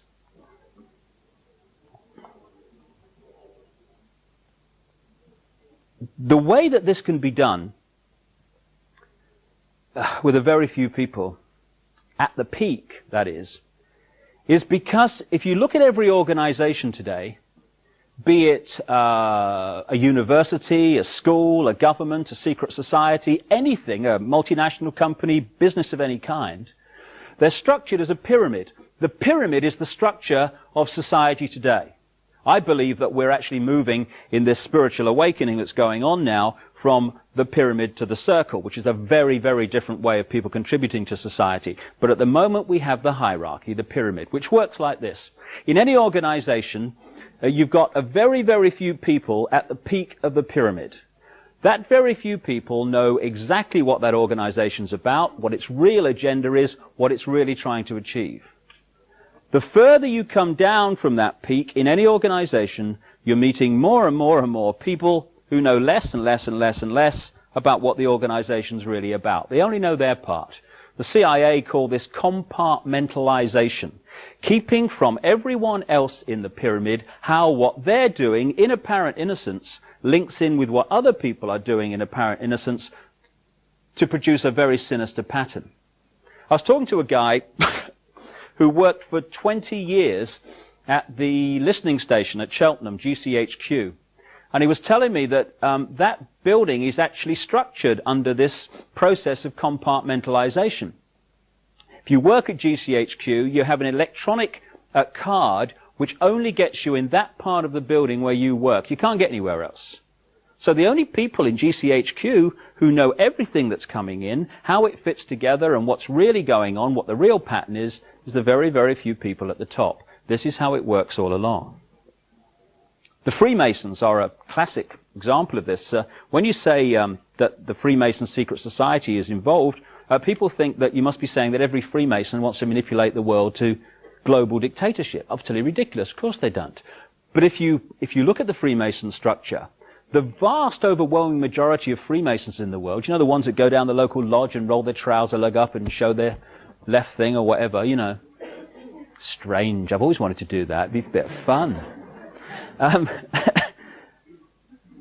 They never get higher than the bottom 3 levels of degree, the overwhelming majority. But in the Scottish rite of Freemasonry, which pervades much of world politics, particularly in America and other areas, there's another 30 degrees above that, to the 33rd degree, which the vast majority of Freemasons never get near. And there's another 13 levels not officially accepted to exist, which some people call Illuminati degrees, which at that level, the Freemason secret society is in a different universe to the part where the vast majority of Freemasons exist, right down here. Compartmentalization. This is how it works. So every one of these institutions that control the direction of the world and our daily lives is a pyramid. The banking system is a pyramid. You go into the local bank, the person you meet across the counter won't even know what's going on in the bank manager's office behind them, let alone what's going on at board level and higher.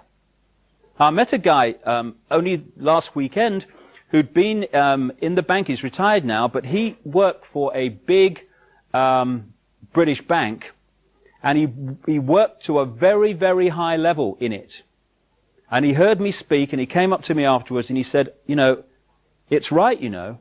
He said, because I got very, very high in this bank, but there is an echelon above where I got that no one can get unless they are chosen by this elite few.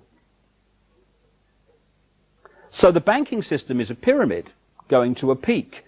The intelligence agency network in the world is a pyramid going to a peak. At that peak, all the major intelligence agencies, British intelligence, Mossad, the CIA, all these around the world, they're the same organization. Not here, but here they are. The multinational company network is a pyramid. So is the global media, and so on. And there is a global pyramid within which all these work, in which the peaks of all these individual pyramids, banking, business, media, etc., fuse into one peak.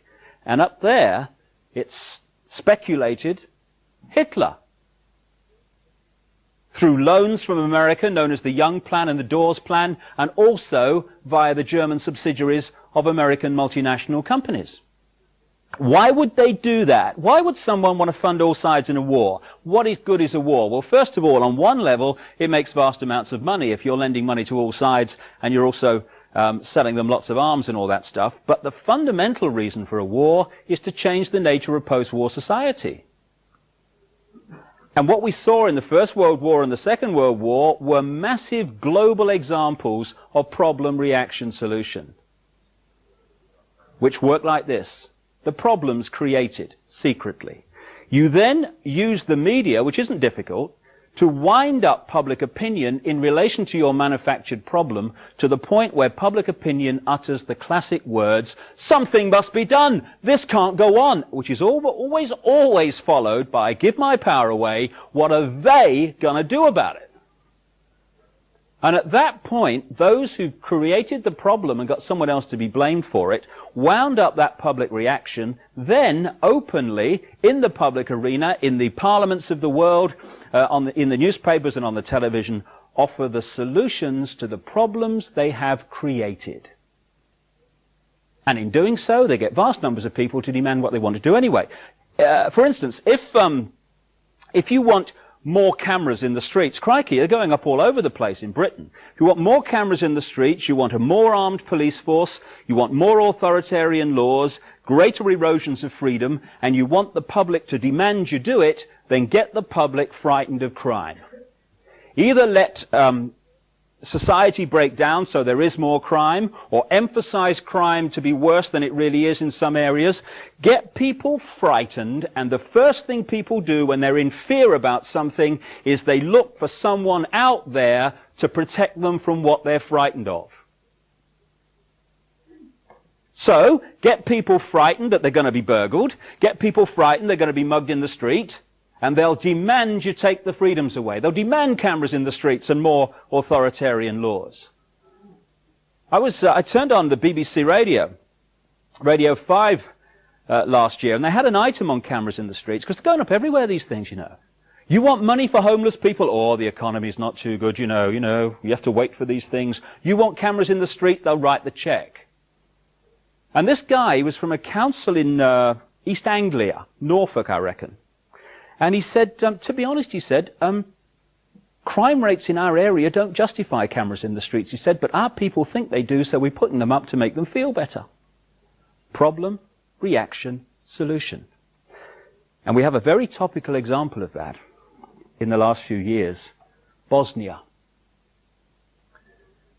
The goal of this manipulation, and has been for a very long time, is to get the world population, or that majority of it anyway, to see as a good idea, or the only option in given circumstances that are manipulated into place, the creation of a one-world government to which nation-states would be principalities, administrative units, a world central bank which would administer all financial transactions on the planet, a world currency which wouldn't be coins